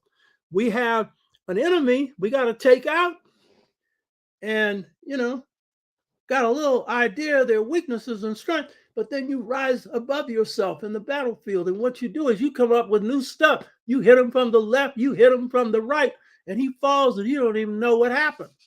That's what good strategy is. Because the art of strategy is to win without a fight. The majority of my victories have been without a fight. Strategy, baby. It's called power. And you run around here acting like you haven't got any, you know? So the thing is, when we're looking at Cabral's thoughts were among the most accurate laid out by any revolutionary thinker, because they came out of situations. Cabral's thoughts were based on the experiences he had in organizing. And so his thoughts mirrored that. He didn't go beyond the experience. And so as a result, when he hit you, that hitting led to results. And so the Marxists, Lenin, who was a great thinker, by the way, wrote a huge number of books and stuff. He described the revolutionary movement as one in which it was guided by a revolutionary theory. If you didn't have a revolutionary theory, you didn't have a revolutionary movement. Technically, that would mean that the Cubans didn't have a revolution because, frankly, Castro was no theoretician. He was, in fact, following um, Antonio Maceo, who led the revolt against slavery, and then Jose Marti, who was president. But it was Antonio Maceo who was the strategist. And Castro was following the strategy of Antonio Maceo. He didn't have a revolutionary theory, you know. And Batista ran out and he took power, you know. Now, that ain't the way it normally works, but that worked for them. And, you know, Lenin had all these theories, but basically they came to power. Julius Nyerere and I, when we met in 1967, we had a long discussion on this, and Nyerere made the comment that the Russians came to power in a coup d'etat, but they had the nerve to say the Chinese didn't have a revolution. Now they're the second strongest power in the world, you know. So Amilcar Cabral's theory came from his practice, and it came from guiding principles of African culture, the most important of which was humanism. Cabral required that his soldiers not kill children, not kill women, and if they were civilians, not kill elders. Of course, if it's a general, kill them. The Portuguese policy was, as the white boys' policies is, everywhere, kill everybody. But it was his humanism, and his humanism was especially expressed through the casualties of his own people. He considered the death of any more than 2 of his soldiers a catastrophe, so he had a very low casualty rate.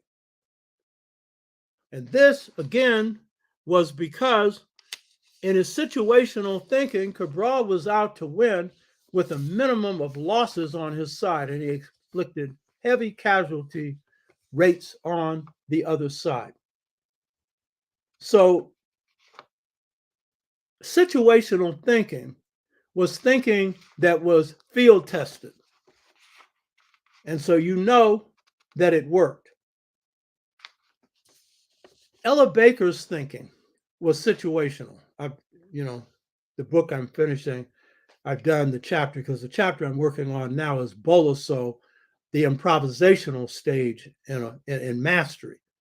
And so I went through Ella Baker's thinking, and my conclusion was Ella Baker was a situational revolutionary thinker whose ideas came out of her practice, starting with her practice in North Carolina, where she was raised in an all-Black community, predominantly Black, where her grandfather owned a large number of acres of land and distributed it to family members and took apart and built a church and built a school on it, and where sharing was common in the community. And so she was trying to reproduce the life situation, the situation of her childhood in her organizing. And she had added to her family's experience, which was supportive of Black freedom at that time, she added the belief that the masses of Black people were capable of freeing themselves. And so she formulated out of situational thinking this idea that the group could free itself, group-centered leadership. That idea grew out of hunter-gatherer and classless age-grade societies, which I've covered in this show. The show's on the Igbo that not that many people have watched. You need to watch it. You think the only thing that great was Kemet. The freest societies that were freer than the Kemites, other than the ancient period of 10,000 BC before the pharaohs, were these smaller societies in which the people ruled directly. And that was what she was drawing from. Whether she knew it or not, that was the roots of her group-centered system, which was a system of male-female empowerment. And Ella Baker was definitely an empowered Black female. When the sheriff's son called her the N-word, she knocked him out. And her family didn't go and say, "Oh, what was me? White supremacy. Why'd you do this? You could get lynched."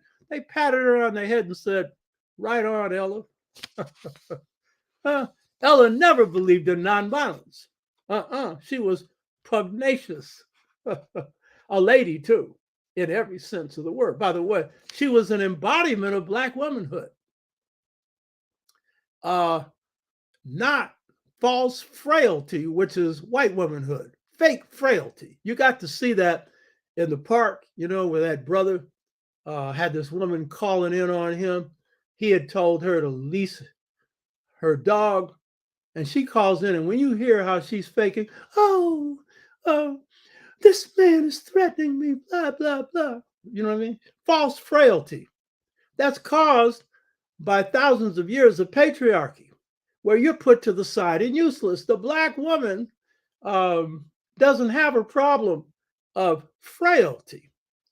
Now, I have a very good friend, my first wife's cousin, Shirley. She's a very thin woman, um, physically frail looking, you know. She's a Leo. She runs the family. You know what I mean? She is one strong powerhouse. She says, "I may look frail, but don't confuse the looks with the reality." My wife said pretty much the same thing when I met her, because she's kind of short and everything and beautiful. And she said, "Don't confuse this now, you know." This is a woman who's got a lot of strength, in this case, internally, morally, spiritually, and up to a point physically. But the point is, the African woman is can twitch. You know what I mean? She knows how to walk, but at the same time is strong. Her femininity is strong femininity. I don't care what kind you're talking about. But Ella Baker's thinking was situational. And so she offered ideas on how Blacks could build power based on situation. It made it very hard for the CIA and FBI to clock her thinking, because it wasn't a laid out set of theories. It was a set of things that worked. But it's not pragmatism. That's a mistake to call it that, because American pragmatism that arises out of a theological system of utility or usefulness has no values attached to it. And it isn't really about ideas that work, contrary to what you think. Samuel Pierce, who's the author of this, was a statistician. And his idea was it was the mean, that is the average of something, that was the truth. He wasn't looking for the truth. What do you mean? You're going to average out the thinking of slave masters, huh? And that would be the truth. That's basically what your Supreme Court does. They're teleological. And you're finding out now with the Supreme Court. They're focusing on Clarence Thomas and all the trips he's got and everything else, how the rich have rewarded him and put his nephews and stuff through college. And he's a part of a society that rewards people who have climbed up. Oprah's in it. I don't put Oprah down because she's not behind this philosophy, but she's in it. And, these are people who have bought their votes on the Supreme Court.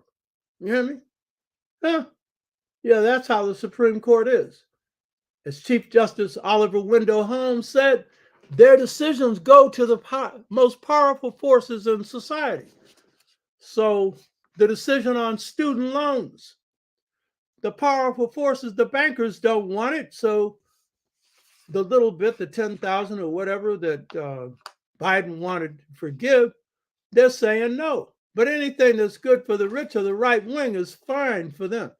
If we had waited on them to end slavery, we'd still have shackles around our wrists and legs. So don't confuse situational thinking with American pragmatism. Now let's look at Cabral's most important contribution to revolutionary thought. What makes him the best thinker produced in the 20th century among the world's leaders. In the Chinese Revolution, a big question was what force would transform society in China? And a lot of the members of the Chinese Communist Party thought the working class would because they were following Russia. And Chow Enlai, who ended up becoming foreign minister later, but was in charge of the party at that point, was an advocate of that until the Long March, which was a march where the Chinese were running away from the Kuomintang, which was led by a man named Chiang Kai-shek, who was a gangster who was backed by the United States. So they were running across China to avoid Chiang Kai-shek wiping them out. Now, there's a whole other thing to this. I won't go into it. But the key point is, in the early part of this march, power shifts from Chiang Kai-shek to Mao Zedong. Why? Mao had the correct understanding of the social structure. What was it? That the peasants of China were the source of power. That wasn't all that brilliant. I mean, at that time, they had 400 or 500 million Chinese. Most of them were peasants. And they had histories of peasant rebellions. They brought down emperors, you know? So anyone who was thinking Chinese should have figured this out already. But still, he was right. And that was key to the success of that revolution. And Mao was the first to give land to the peasants. A big deal.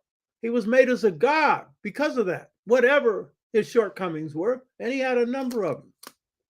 Remember, one of my specialties is China. You know what I mean? I study the world, baby. That's what strategists should do, you know? So his success, social structure. Cabral, Amilcar Cabral. The biggest contribution that Amilcar Cabral made in terms of thought was the thought on social structure. Social structure has to deal with, first of all, it starts with the family and the family structure and how that works. But generally, it's about how the society is organized. That's social structure. And in the case of the United States, that analysis had to be extremely complex because this is a multinational state with many different ethnic groups and blacks making up 50 or more million, dispersed across the country with a social structure of our own. So Cabral's greatest contribution in terms of revolutionary thought was in the area of social structure, and he provides the best analysis done by any scholar or any leader in the world, bar none. And it's an expression of his situational thinking. So Cabral was an agronomist, an African agronomist, of which the Portuguese had very few. And he was good at disguising what he was really doing. And so the Portuguese saw him as a skilled African, trained in agronomy and in agriculture, and so they could utilize him to study the agricultural system of Guinea-Bissau. Of course, they're going to use it to exploit the country. So Cabral agrees to do this. He had tried to get better jobs and couldn't get one in Portugal or anything else, but because he was black, so they get him this job. He is able to live in a nice house in Guinea-Bissau. His first wife was white, Portuguese, and she was an agronomy student that he helped get through agronomy school. She was one of a handful that graduated. And because he had a place to stay, he could bring his mother. He could bring family members so they'd have a roof over their head. So that was a good part of it. But the main thing is his task was to go into the villages and study the agricultural system. And he already had an overall idea of that study that had been shaped by his father, Juvenal Cabral, that the one crop economy of Portugal was deadly for the Africans. And so he had that idea in general. So he traveled from one end of Guinea-Bissau to the other. His wife would not go into the villages, but would help him in terms of sorting the data later on. And so what he did is analyze the agricultural needs, and he had an implied criticism of Portuguese colonialism because they had promoted this one crop economy.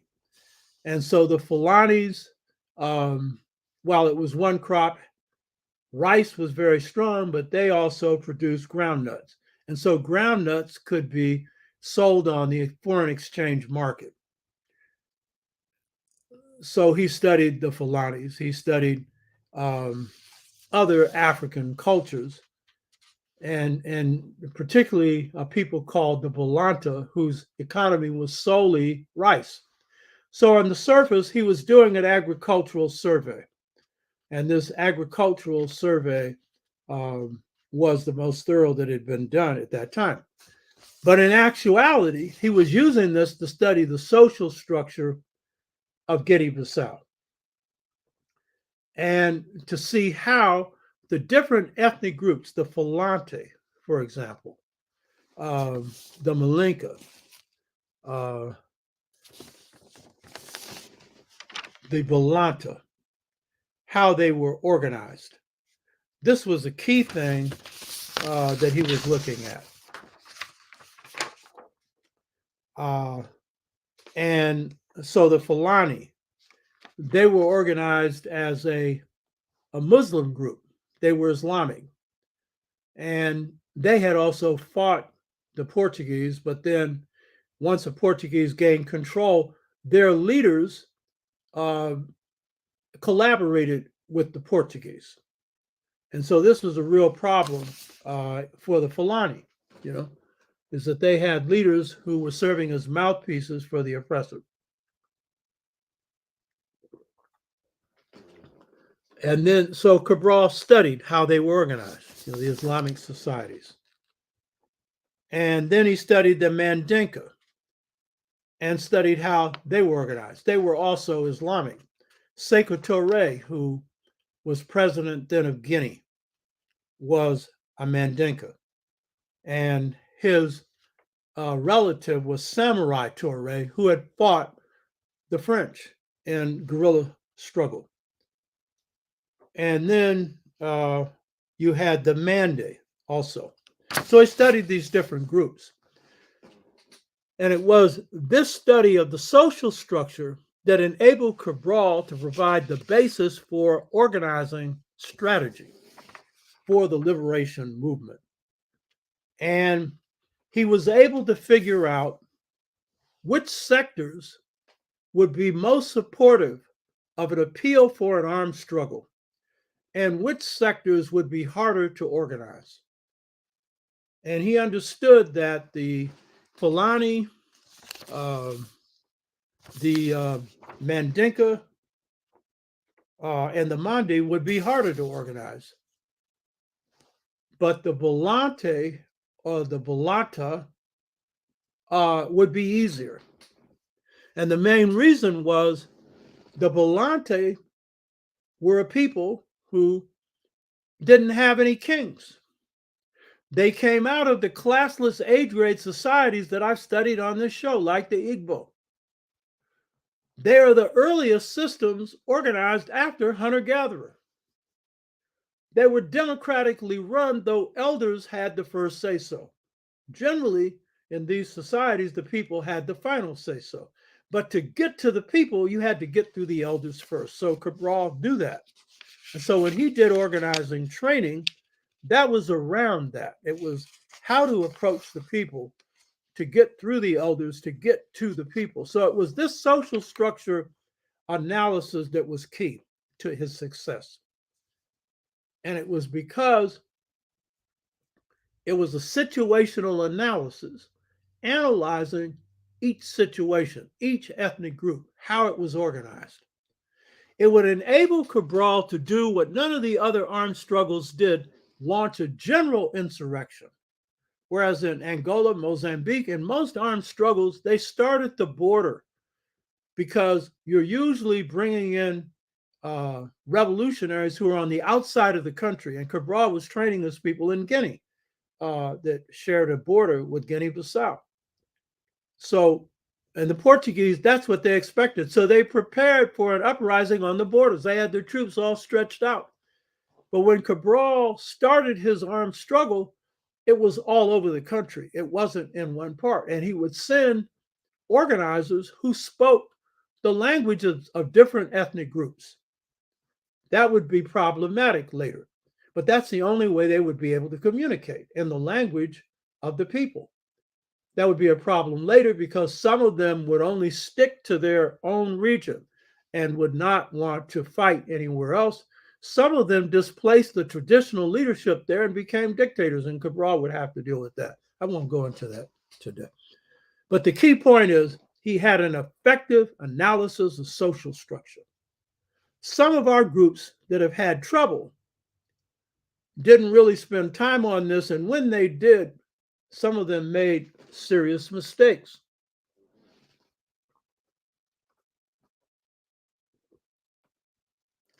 The Black Panther Party, for all of its courage and brilliance, Huey Newton had a lot of brilliance, and so did a number of others. They made a cardinal mistake on social structure. They had read a little bit of Frantz Fanon, Wretched of the Earth, where Frantz Fanon, who was a great intellectual coming from Martinique, psychiatrist, and supported and was active in support of the armed struggle in Algeria, was a psychiatrist and treated a lot of Algerian revolutionaries. He wrote Wretched of the Earth, Studies in Dying Colonialism Towards the African Revolution, Black Skin, White Mask. Wretched of the Earth, which was like a Bible in the 60s. And they drew from Fanon's incorrect conclusion that the lumpen proletariat would be the leading force in a revolution. Now, what's the lumpen? The lumpen are criminals. Now, some of them are barely criminals, but, you know, they might be doing some burglaries like Huey was doing every now and then becoming progressively more radical. Or they might be doing other things, pimps, you know. Drug dealing wasn't high because there wasn't a lot of drugs in the Black community, dealing drugs, robbing banks, robbery, whatever, you know what I mean? And the Panthers, if you note the two shows that I did with Emory Douglas, who was Minister of Culture for the Black Panther Party, he gave the inside view on how the party handled groups like this because they saw them as the leading force in the struggle. He said, well, while they were doing Panther work, they couldn't engage in lumpen activity. They couldn't use drugs and blah, blah. But afterwards, they could. What kind of revolution is that? You can be a criminal part-time and engaged in the struggle the other time. Huh? What is that? Now understand there's a fine line between criminals. There are revolutionaries that rob banks to fund the revolution. Now that's a little different. But generally, if you're talking about a criminal lifestyle, you got a problem because Cabral didn't make that mistake. They knew that the lumpens served as informants for the Portuguese. The lumpens could be flipped in a minute because they would have a jacket on them. They would have some charge they could bring on them. So they're going to turn on you, you know? We had one like that in our organization. And when the black cops came to me and told me, you're infiltrated, he was the only member we had that was a member of the Hunters Point. That ain't why he was a lumpen, because the Hunters Point not lumpen. They were just poor. A lot of people on welfare, a black community. But it turned out that that's what he was. I don't know what they had on him. He didn't have too much in the brains department either. You know, I wouldn't tell my own members that I would set up a trap and then catch them. And I've said this in previous shows. This guy's actually had the nerve to send me a letter and say he'd like to meet with me or talk to me because he's living in the South and he's been talking about his radical activity in the movement. Yeah. Uh-huh. Well, this is a fundamental mistake, but the party had a problem, and a lot of other groups in the Black liberation movement had a problem. It was twofold. One, They didn't have a process for transforming assimilated people. They didn't have a process for transforming people who had criminal tendencies, because some of them can be transformed and others cannot. So that was the first problem. And that problem had to do with the fact that the leadership of the party, in this case, Huey, for example, had not completed his work in terms of studying African history and culture. He was undergoing a transformation, getting his literacy together because he couldn't read and write until the 12th grade. And he was in the Afro American Association, which was the major group that produced some deep thinkers in the Bay Area, led by a guy named Donald Worden, later El Mansur. Maulana Karenga came out of this group. A whole host of heavyweights came out of this group. I've referred to them before.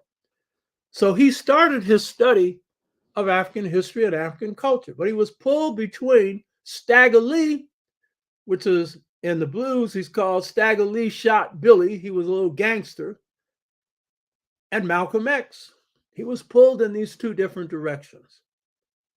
And so he didn't undergo the deep transformation. He underwent part of it, and that's what enabled him to have ideas for kicking the party off, along with Bobby Seale. Bobby Seale had a clearer kind of background in terms of the community and stuff, and was himself a very good organizer and a good speaker.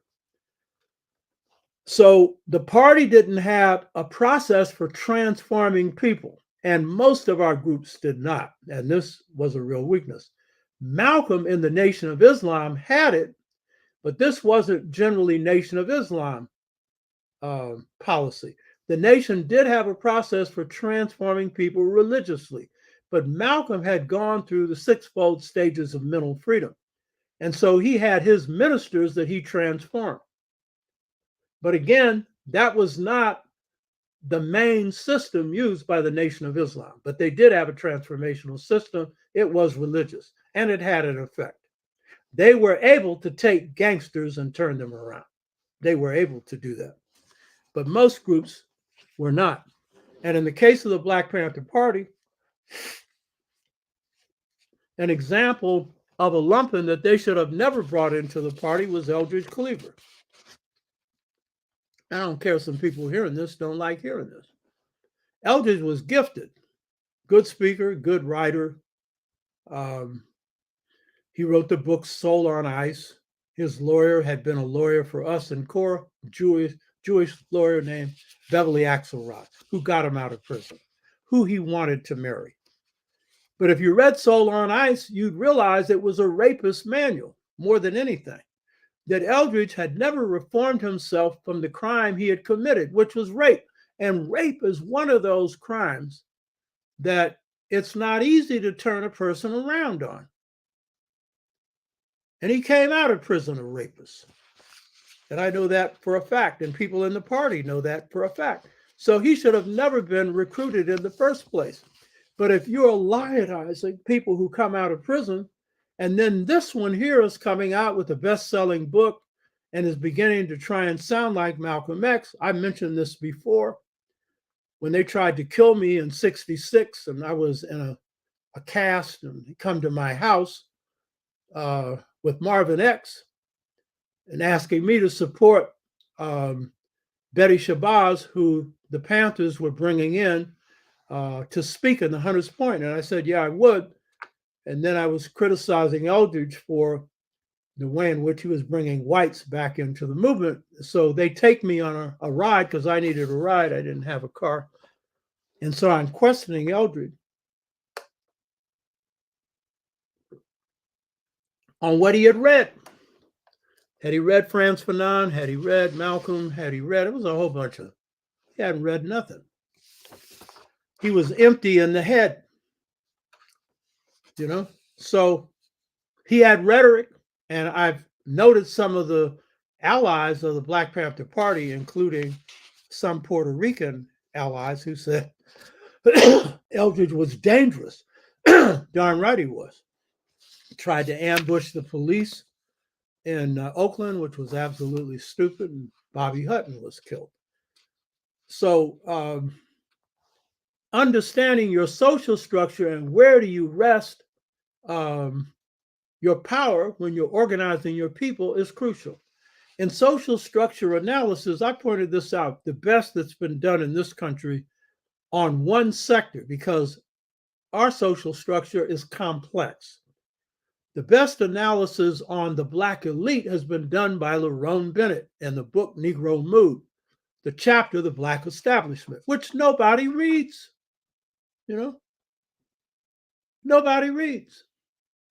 So, understanding social structure. So, in the course of the campaigns that I was involved in, those were really lessons on how the white social structure was organized, who ran the country. That's how we were able to defeat corporations across the board, and beginning to look at the Black social structure. I see a comment here, Chad Jomo Kenyatta, Rip Geronimo Pratt. Um, Geronimo Pratt was an ex-military veteran, received high awards in Vietnam, who played a major role in teaching the party how to defend themselves defensively against police attacks and stuff. And any chapter he trained, they came out alive. Because generally, when they attack your headquarters, if you can get out, get out. You can't defend a fixed position like that. I mean, but if you have to, then defend appropriately. And he sandbagged, put up big sandbags in their offices. And so when they faced an attack in LA, they came out without a single Panther killed. And Geronimo is one of the great leaders of the Black Panther Party, a beautiful brother, you know. So the social structure analysis was key to Cabral then being able to pull together young people who he took out of Guinea-Bissau and trained in Guinea in organizing training. And he used a situational training method where they would train in how they approached the village and how they, if it was Balanta, how they would win over people there. And if it was Fulani or others, how they would move there.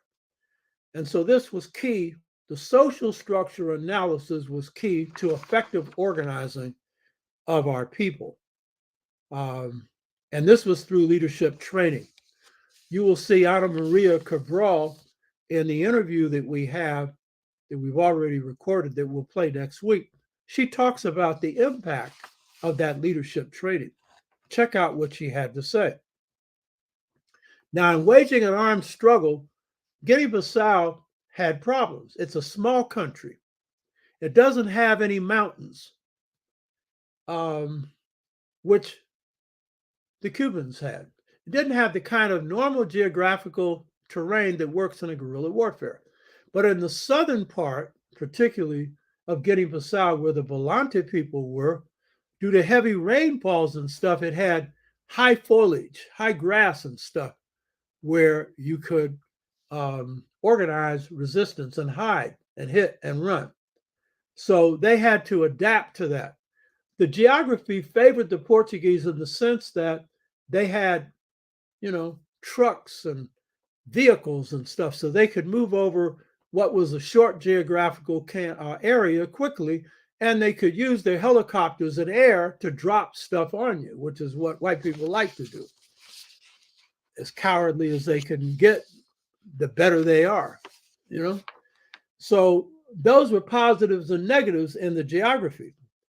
But the key thing is, because of Cabral's effective situational analysis, he could use the strengths of the social structure of different African groups to his advantage. The key thing is this. The people that were really key to winning the war in Guinea-Bissau against the Portuguese were the Volante people. Some call Volante, but Volante people. B-A-L-A-T-A. B-A-L-A-N-T-A. The Volante people were the first to join the struggle. Once they got past their elders, then the people, because they had no chiefs, they had no kings, that were being controlled by the Portuguese, it was a direct question of what did the people want. Well, the Volanta had waged the longest guerrilla struggle in Guinea-Bissau. And they viewed the PAIGC as an extension of that struggle. So the Volanta were the first to join and join in large numbers. And I want to say this, the first to join among the Volante people were the Volante women, because they not only had the opportunity to free themselves from Portuguese oppression, but to free themselves from what had occurred under colonialism, the ossified or frozen system of the classless age grade societies where all the males and females were equally empowered to govern every phase of society. Well, under colonialism, the democracy was restricted to males, first to elders, and then to males. Women were taken out of the decision-making process. And so this was a feature of the democratic society that was not democratic. And so women were the first to join because they saw their opportunity to have a say-so. And as Ana Maria Cabral will point out next week, Amilcar Cabral insisted that the party of PAIGC at the local level, if they had a committee of 5 people, and those committees replaced the Council of Elders, they made the decisions at the village level. 2 of those 5 at least had to be women, and in some cases more than 2. And so this empowered African women to be involved in the struggle, and this was a key thing in the success of the armed struggle. But the key thing in the success of the armed struggle, and this has generally been missed by most historians on this, is the Volanta had perfected a method of armed struggle. And that method of armed struggle was the most effective method that PAIGC used, because what they would do is suck the Portuguese into these grassland areas where it was very muddy. They couldn't bring in, heavy machinery and stuff. And then they would retreat. And then the Portuguese would figure it was finished, so they would turn around. And when they turned around, the Volante would attack them. And so they used this method. And this method of guerrilla warfare was very effective. It was key, along with Cabral's strategies. It was a key to the success of the armed struggle in Guinea-Bissau. Now, what's normally not pointed out is the Portuguese had a comeback, and it was under a general named Spinola. He used counterinsurgency against the forces of Amilcar Cabral. And this was a long struggle, over 10 years long. And some in the PAIGC were becoming discouraged. They didn't know when this struggle was going to be completed. Some were defecting. They weren't necessarily joining Spinola, they were running away and defecting from the struggle. And then Spinola also had a policy of releasing a number of PAIGC prisoners that had been held for a long time, including the person who had been second in command of PAIGC. And some of them came out supporting Spinola. And this is, of course, another problem you have in liberation movements. When you have so-called heroes in prison and they come out, and then you have others who have been engaged in struggle, what should you do with them? And one of the first things is you shouldn't just bring them back into the party. You need to check them out. You need to reorient them. That was the problem in Kenya with Jomo Kenyatta. That struggle was centered on Free Jomo Kenyatta, Odinga, who was his vice president. His son has run against the son of Jomo Kenyatta later and been defeated through illegal elections. So their call was Free Kenyatta. And when he got free, Kenyatta was pursuing British policies against the Mau Maus. And so they had turned him around, or he was turned around already. Who knows? But the key point is that was another strategy that Spinola was using. Spinola's counterinsurgency practices was to try and do the opposite of what Cabral did. So Cabral found the groups in the social structure that would support the struggle in Guinea-Bissau. Spinola went after the groups in the social structure that were hardest to organize, like the Fulani, that would oppose, or at least their leaders would oppose the PAIGC, though some were recruited from each of these groups. So this counterinsurgency campaign, this was rough and tough, but Spinola ended up losing it. Finally, and I want to conclude on this, most studies of Cabral's strategies leave the impression that victory came through the armed struggle, that Cabral's philosophy and strategy of struggle was shooting his way out and defeating the Portuguese army.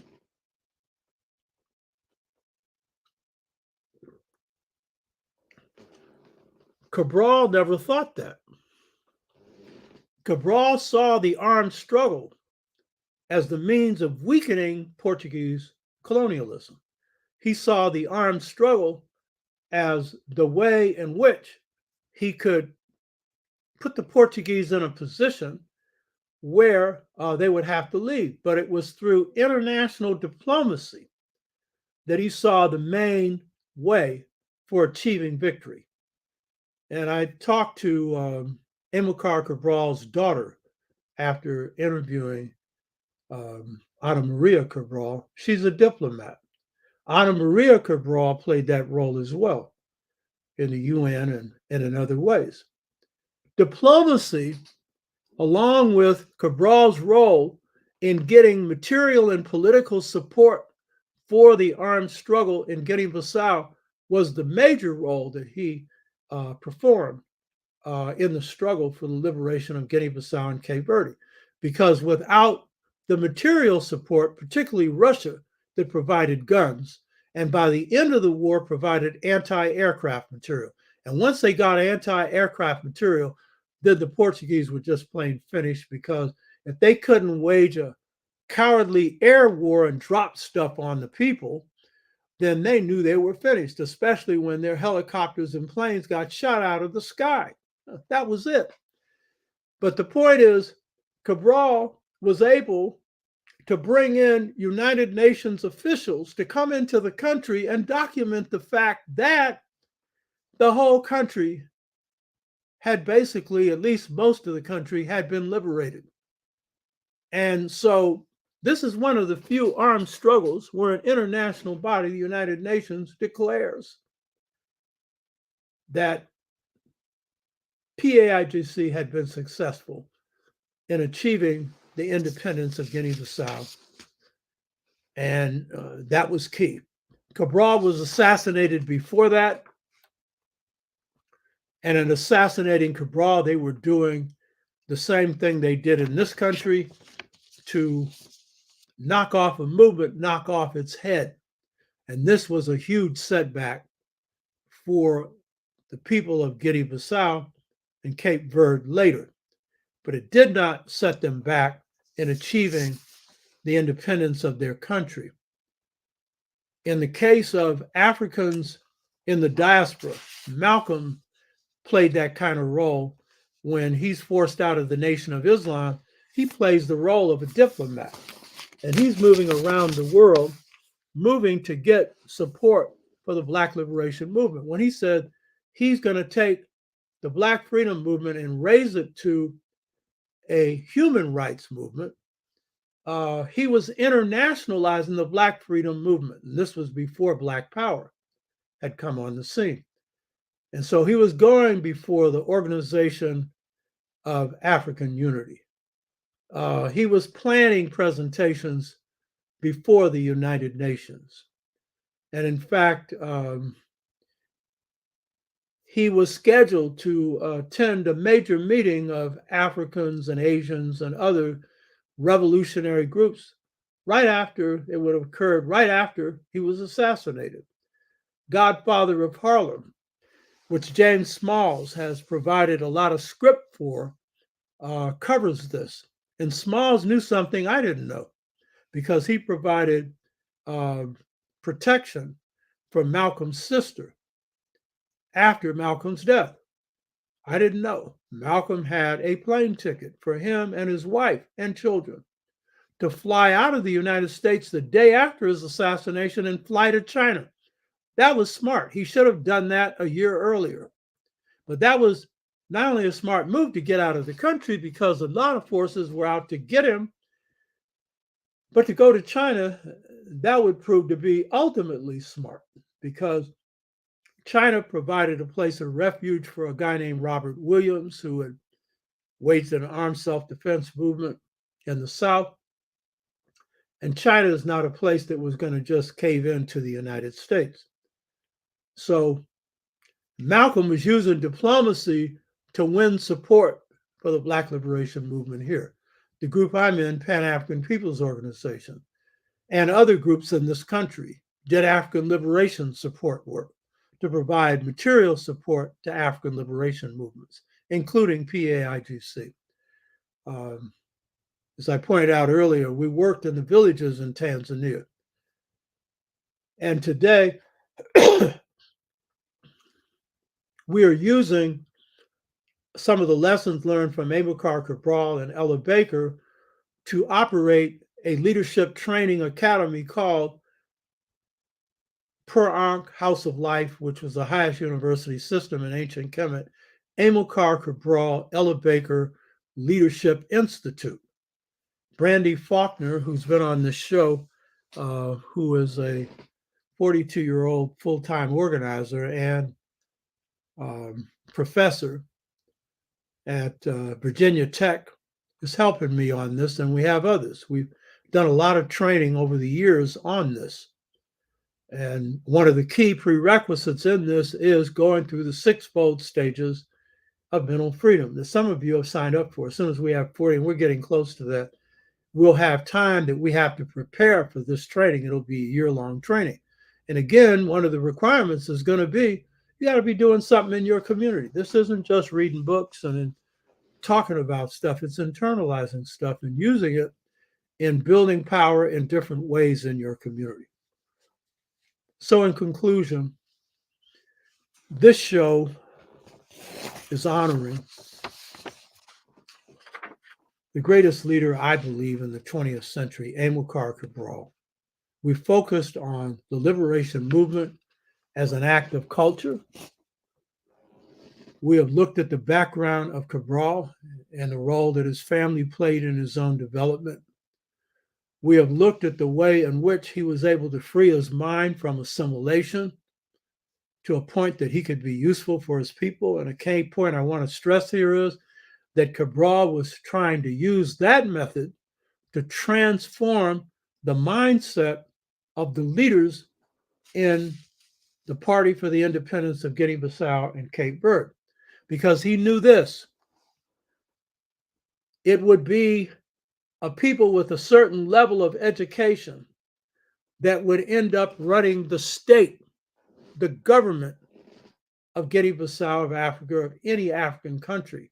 And he knew the chances were greater that these leaders could be gangsters than that they could be leaders that served the people.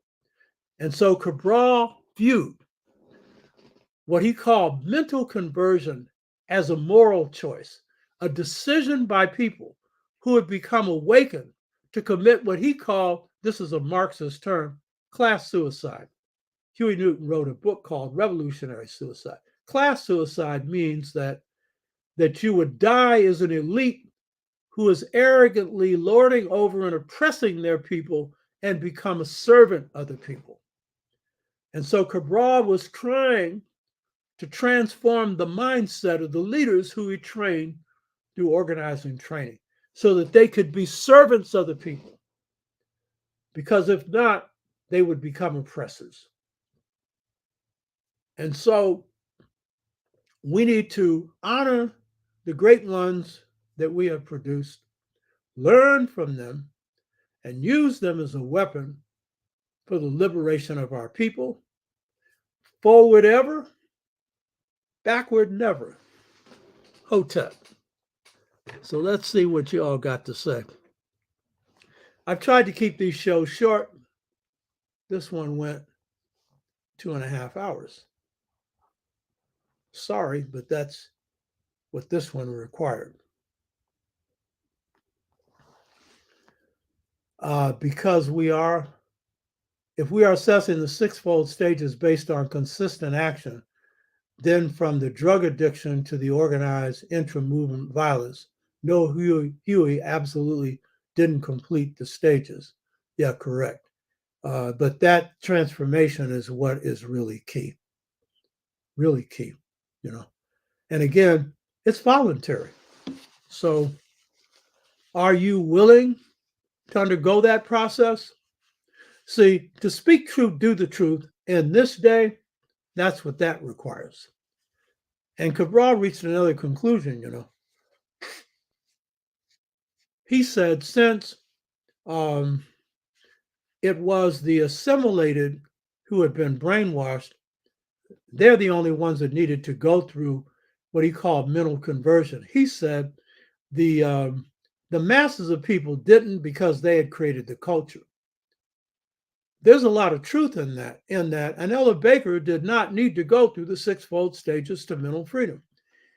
Malcolm did because he had been assimilated, but his family did not because they had not only drawn from Black culture, which is African based, but the deep culture of Garveyism that his father, who came out of African American culture, and his mother, who came from Grenada, who came out of the deep culture of the Caribbean, they already had. So there's a truth to that some who are in the stage of Black or African culture may not have to undergo this, but there are contradictions in Black culture. We know Black culture is, the basis for this popular culture. Blacks in the United States, the most popular in the world. But it has contradictions. And so it depends on the contradictions of the people coming out of Black culture whether or not they need this transformation. Clarence Thomas came out of Black culture. He didn't come out of assimilation. It was Black culture. And he was, for a time, a member of the Black Student Union. He was a supporter of Malcolm X. But all along, he had internalized self-hatred. Hatred directed against him because of the blackness of his skin. But he was coming out of Geechee culture, the strongest African cultures that we've produced in this country. But he had internalized self-hatred. He wrongly concluded that the movement of the 60s was defeated because we didn't completely end what you all call white supremacy. But we had singular victories, significant. It took us out of the new slavery of segregation. That was King's movement's victory along with the Southern movement's victory. The ending of legal apartheid and the victory of gaining the right to vote, which everything's being done to try and erode now.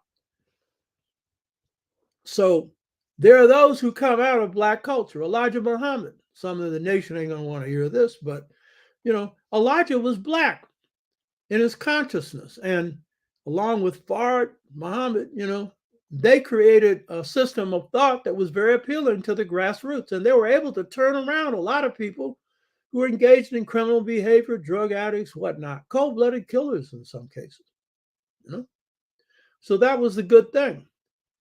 But Elijah didn't like Africa.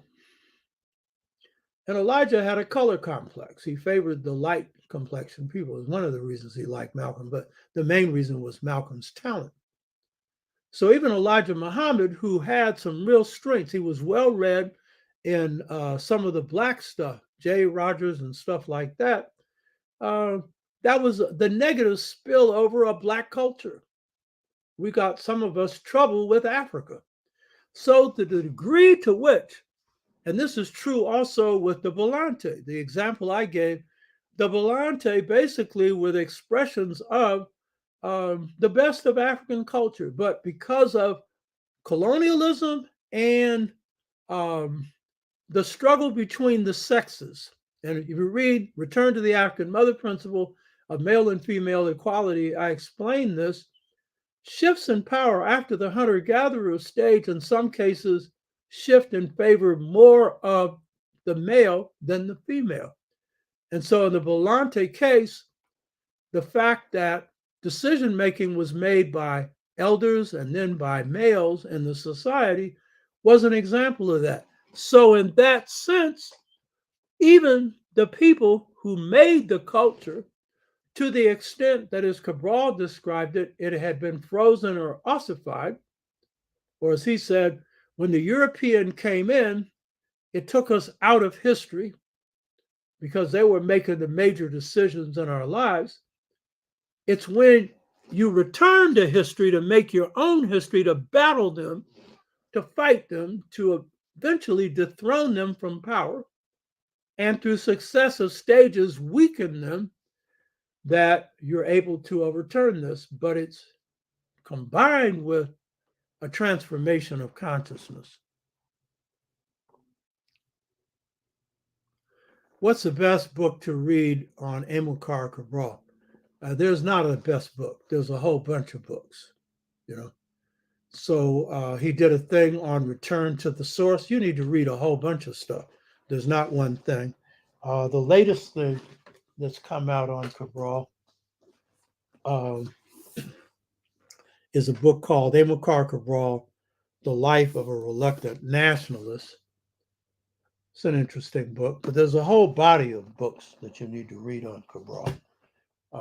This is a book that I was rereading to prep for my interview with Ana Maria Cabral, Fighting Two Colonialisms, Women in Guinea-Bissau. Good book. I got a huge number of books on Cabral. You don't just want one. You want to get yourself deeply into it.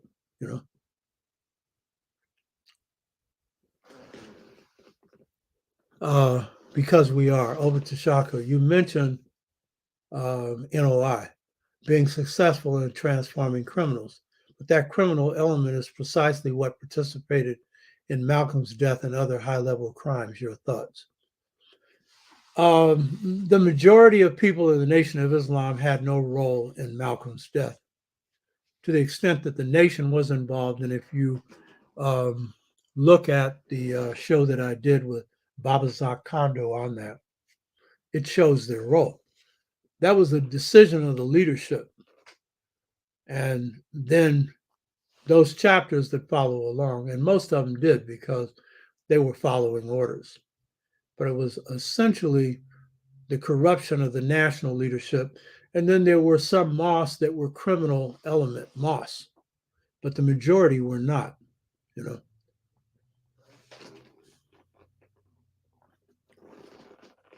Okay.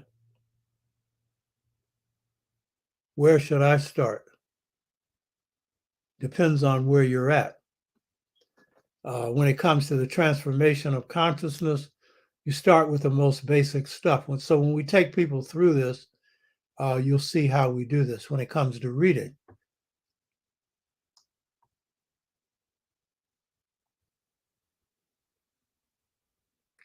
Okay.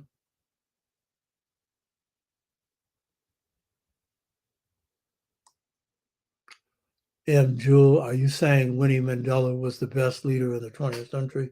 I hope not. She was important, but I hope not. Suggesting is I do a show on Jomo Kenyatta.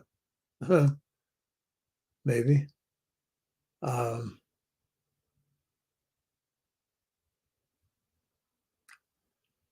Okay, this is a statement. You cannot win a war with weapons made by others. A battle, perhaps. War, no.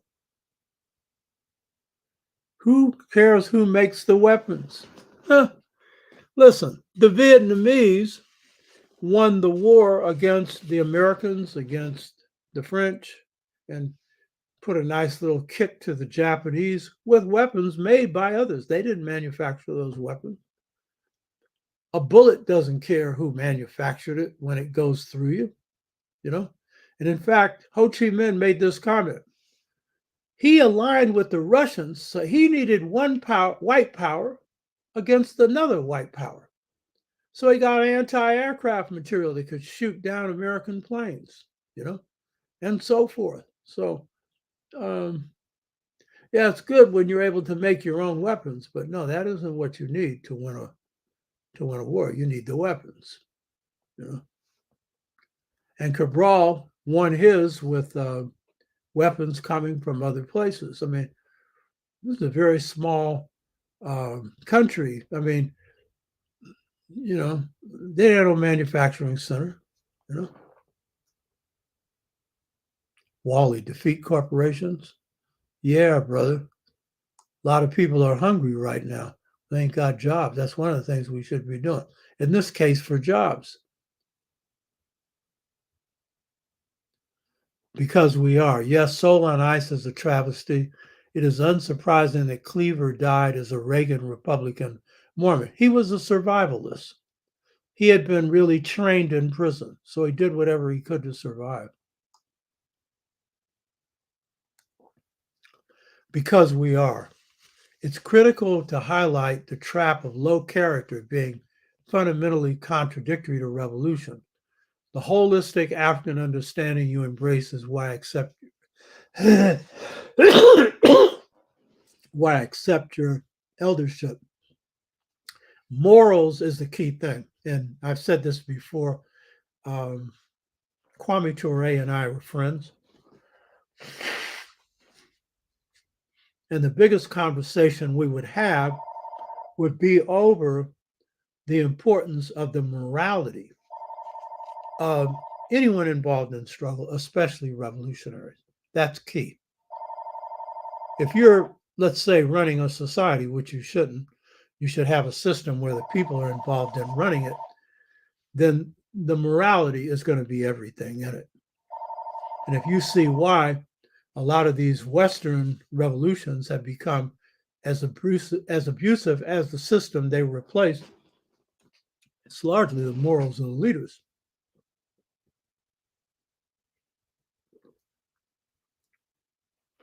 Their primary love was the love of power. The Russians were very good at using terrorism as an instrument. And, so yeah, morals is key. Yeah.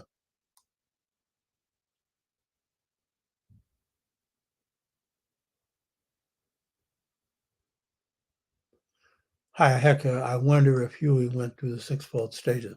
I think he started. There's no question he didn't complete it. Lisa, thanks for your compliment. That's nice.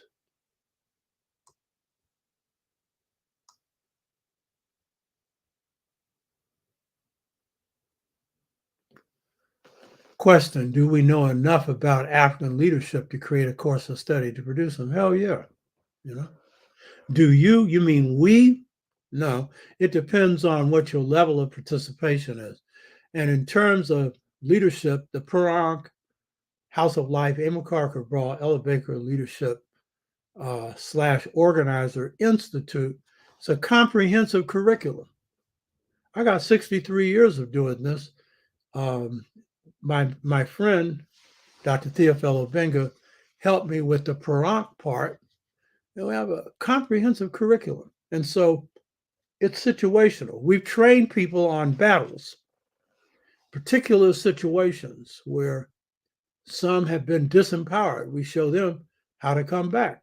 And we have people who have been working with me for 50 years that help me out. And then there's others that we're tapping into. Brandy Faulkner is one. And with the experience of the younger generation, they piped into a whole new level of organizing that's all group centered leadership. They've been very effective. A lot of you, a lot of people who are Afrocentric don't seem to give them much credit. They deserve it. There's a comment here. False frailty drives the Karen syndrome in white females. Oh, that's a nice term for that. Yeah. Pretending to be useless, you know. Miles Davis, kind of blue. Willie Wassett, kind of blue. Absolutely beautiful. Miles had this lyrical gift, a staccato gift done in short um, staccato type playing, just absolutely beautiful. Um, you've been to Gogis. Hope I got that right. I'd like to know more about the Zora Neale Hurston reference. Um, that is the one on the Black Church, the little small book on the Black Church, where she makes this reference. Um, let me get up here and pull this so I give the right reference here.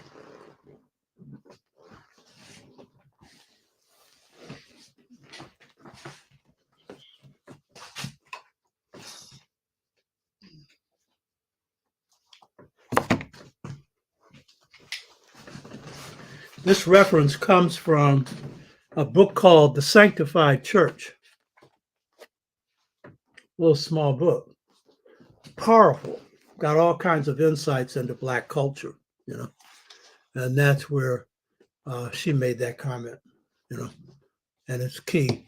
That's a part. My thought is hieroglyphic thought coming from practice, it's situational, or it comes from the light, and that comes directly from God. That's the best. But then the next best is field tested practice coming out of different battles and different situations. And you see what works. And then looking at what other people have done that also works, you know.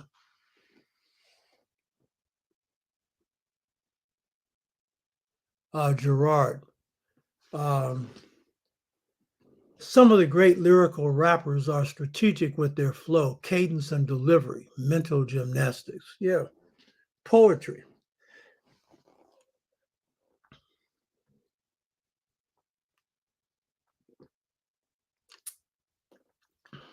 Poetry is at the soul of our culture. The blues is poetry. You know, good rapping is poetry. Hey, hi, Eva. Ha. Good to see you.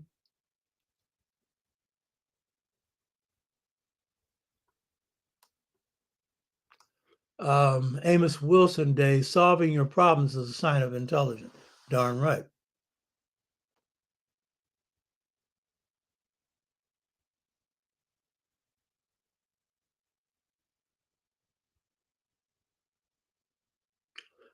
Good point. Marimba Ani said that your culture is your immune system.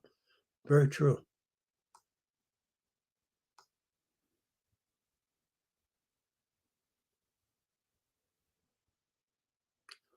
Yeah, there's another quote here. Uh, Dr. Jacob Carruthers said, thanks to Hegel, African culture is allowed to be ignored and disrespected. Yeah, Hegel basically lays out the philosophy of white racism.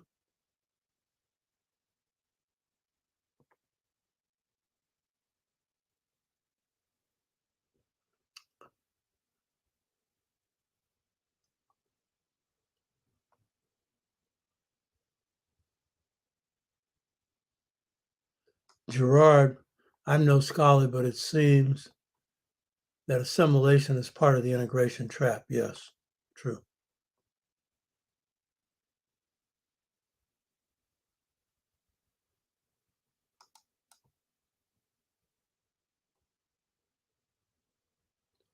Okay, Wally, the trick is not know thyself, but to realize self seems small, but makes all the difference. Well, I wouldn't make a distinction there, both the same, because that was a saying on the temples in ancient Kemet: man, woman first, know thyself. And that's true. All knowledge proceeds from that. Assimilation works to the degree that you take on the mindset of someone else, in this case, your enemy, and you become your own worst enemy and your people's worst enemy.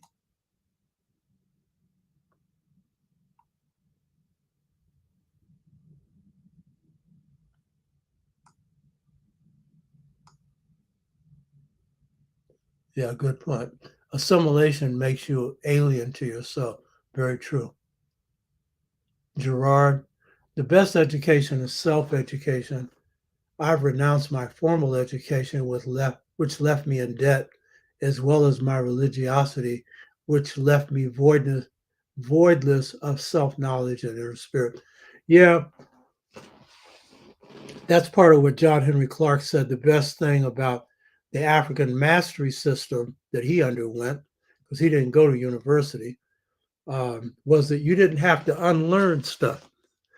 But in this miseducation system, well, you might get a few things you need depending on what it is. So much is what you don't need and messes you up. You got to discard it. And that takes work.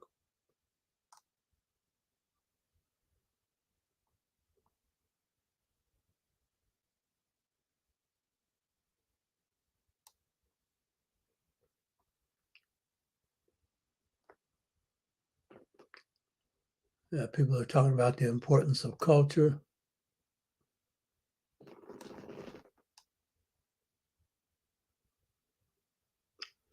Lao Tzu seems to have problems on this divination thing. So his question is, in regards to the science of divination, why was no reading made of Cabral and other African leaders to preserve their lives? Cabral knew that the Portuguese were going to kill him. He wrote a paper on it just before he died. He knew he had captured some of the people who were going to kill him. He knew that the Navy, they had a very small Navy, was a cesspool of people who were scheming to kill him. What Cabral didn't do was take the appropriate measures. And he should have been under heavy bodyguard. Some of the people that he knew had been recruited to kill him were allowed to walk freely. And it was among them that the assassins came. And he was eventually murdered in the presence of his wife, Ana Maria Cabral. So he didn't need divination. They already knew it. It was Cabral that didn't take the measures, and he should have. Malcolm knew that he was going to be killed, and he spent a year dancing around it when his butt should have done something. I'm not blaming him for his own death, but I'm saying he could have done a better job in this. There's a picture with Cabral, a white guy next to him. That's a Russian who was training the people in the back. These were Guinea-Bissau and Cape Verdeans who are being trained in various skills. The tallest African there, with his hands behind his back, is the person that shot Cabral. And he was a Guinea-Bissauan. So, and divination does do that.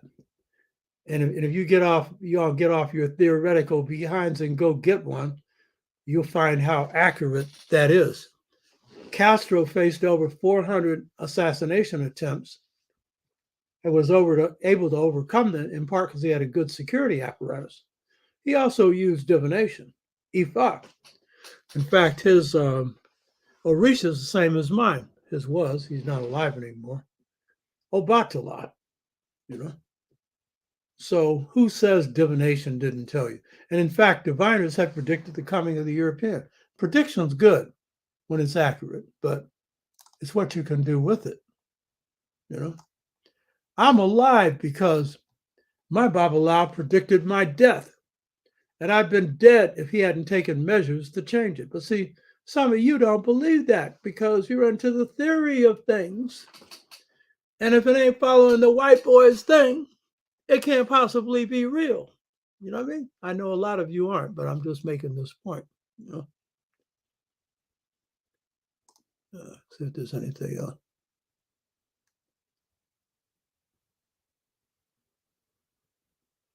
I already answered Lao Tzu's question that he considered the possibilities of life would be taken did he develop a strategy for continuing of the revolution in his absence.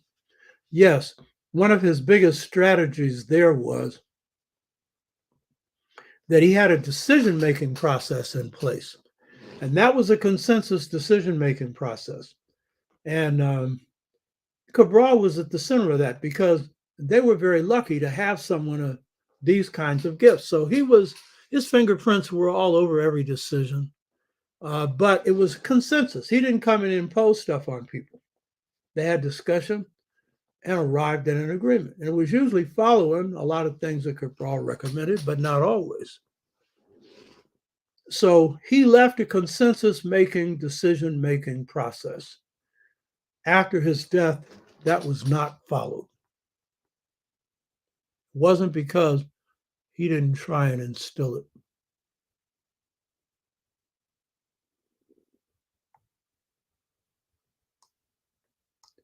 Wolf Bandler was talking about the role of family and predators. Very good point.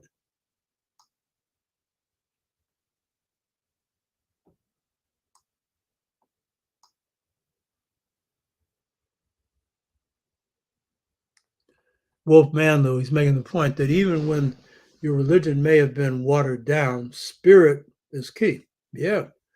And I'm going to tell you, spirit's not watered down. Wherever spirit takes place, it's strong. You know, the enemy mistook our kindness for weakness. Yeah, true. Because theirs is a cruel system. But we don't give up our kindness. We just have to be strong in defending ourselves and to know how far we go with it, too. You know,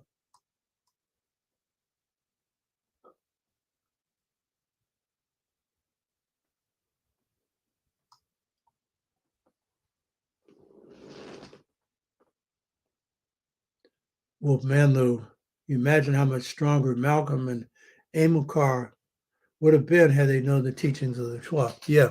But what's interesting is with Amilcar Cabral is his basic formula for a just society, which was based on empowering females, was basically leading to that same conclusion of equal male-female empowerment.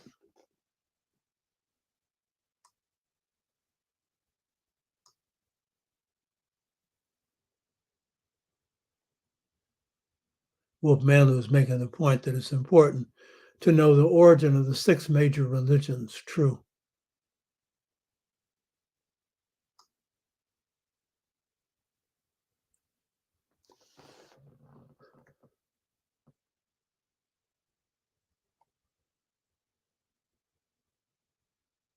Foreign models don't celebrate family. True.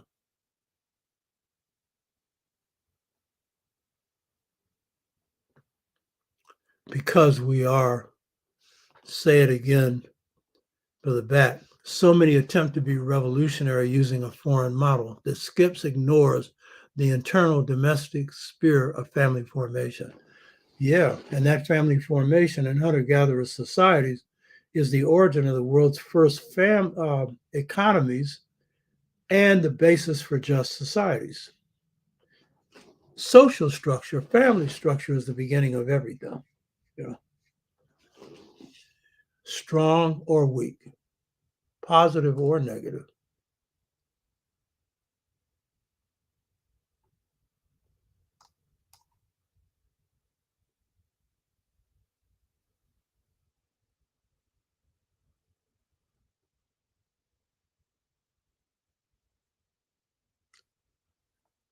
Do you feel that by Amilcar's learning the teachings of his adversaries, this made him a better and more effective leader warrior? Yeah, sure. As long as you don't internalize those teachings, you have to know yourself and know your enemy. Those are the two rules of war. And pull out of whatever from your enemy's arsenal you can use, but not see the world through your enemy's eyes.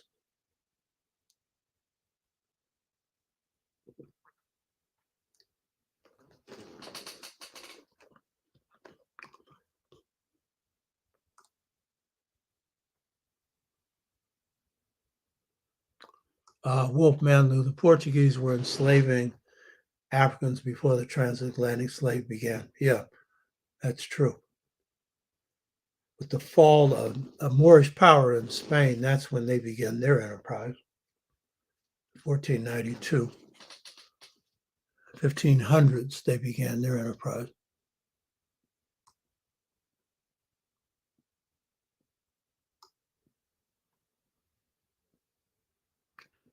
Thank you. So appreciate the emphasis on etymology. Understanding the origin of words is very important. Malcolm X saw that too. That was one of his things.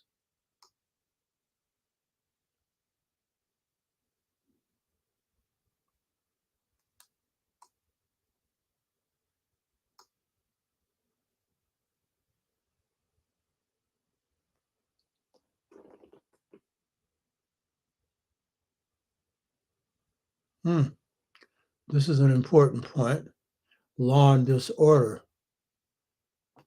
No, I haven't heard about this brother. Let me write his name down here. Frederick Douglass Kilpatrick. Write this down.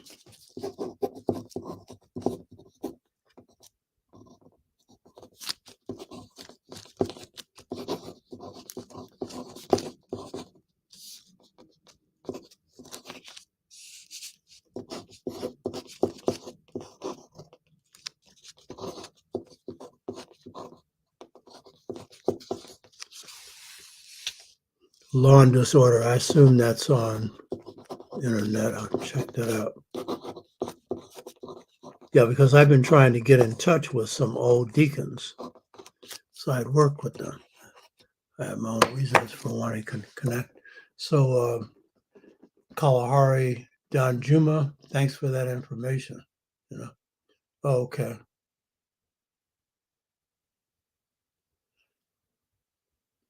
Oh, okay. 7323. KPFA.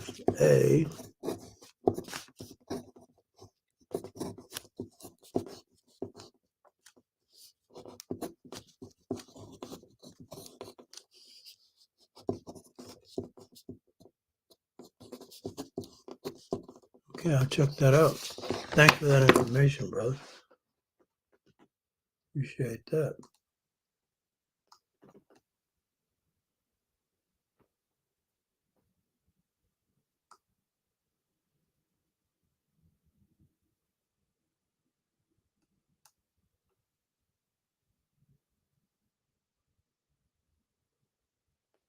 Michael Mayberry, thanks for the little thing. I'm no God, though, other than we all are. We all got God in us. um, okay, let's see.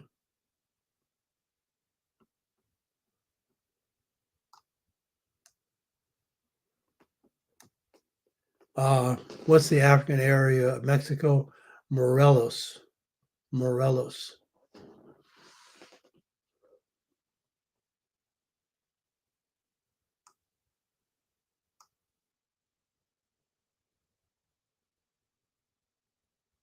Yeah, Wolf Manley was making this point. You should take notes on these shows. You know, I do prep, so you're just trying to remember. You're not going to remember all of it.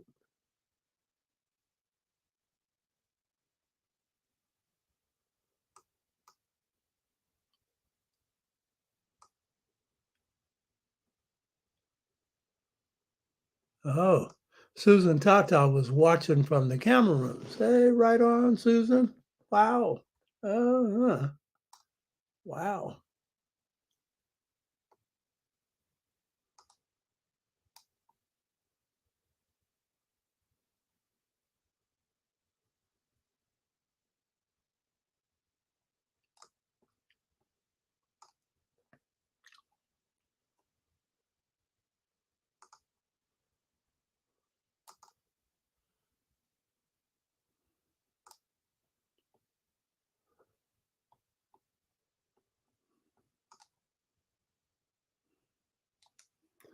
See if there's anything below.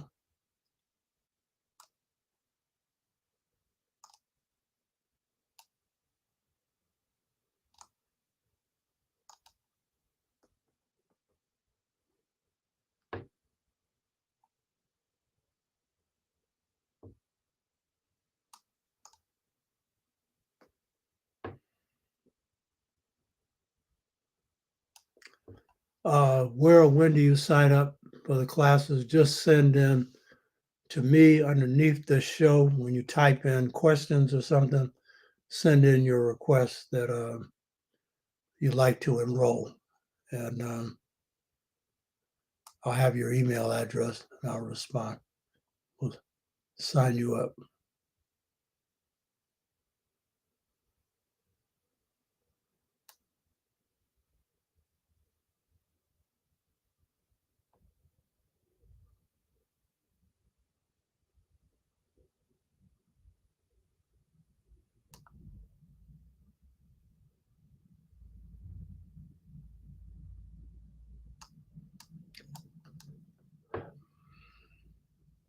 Who said that the Russians were not white?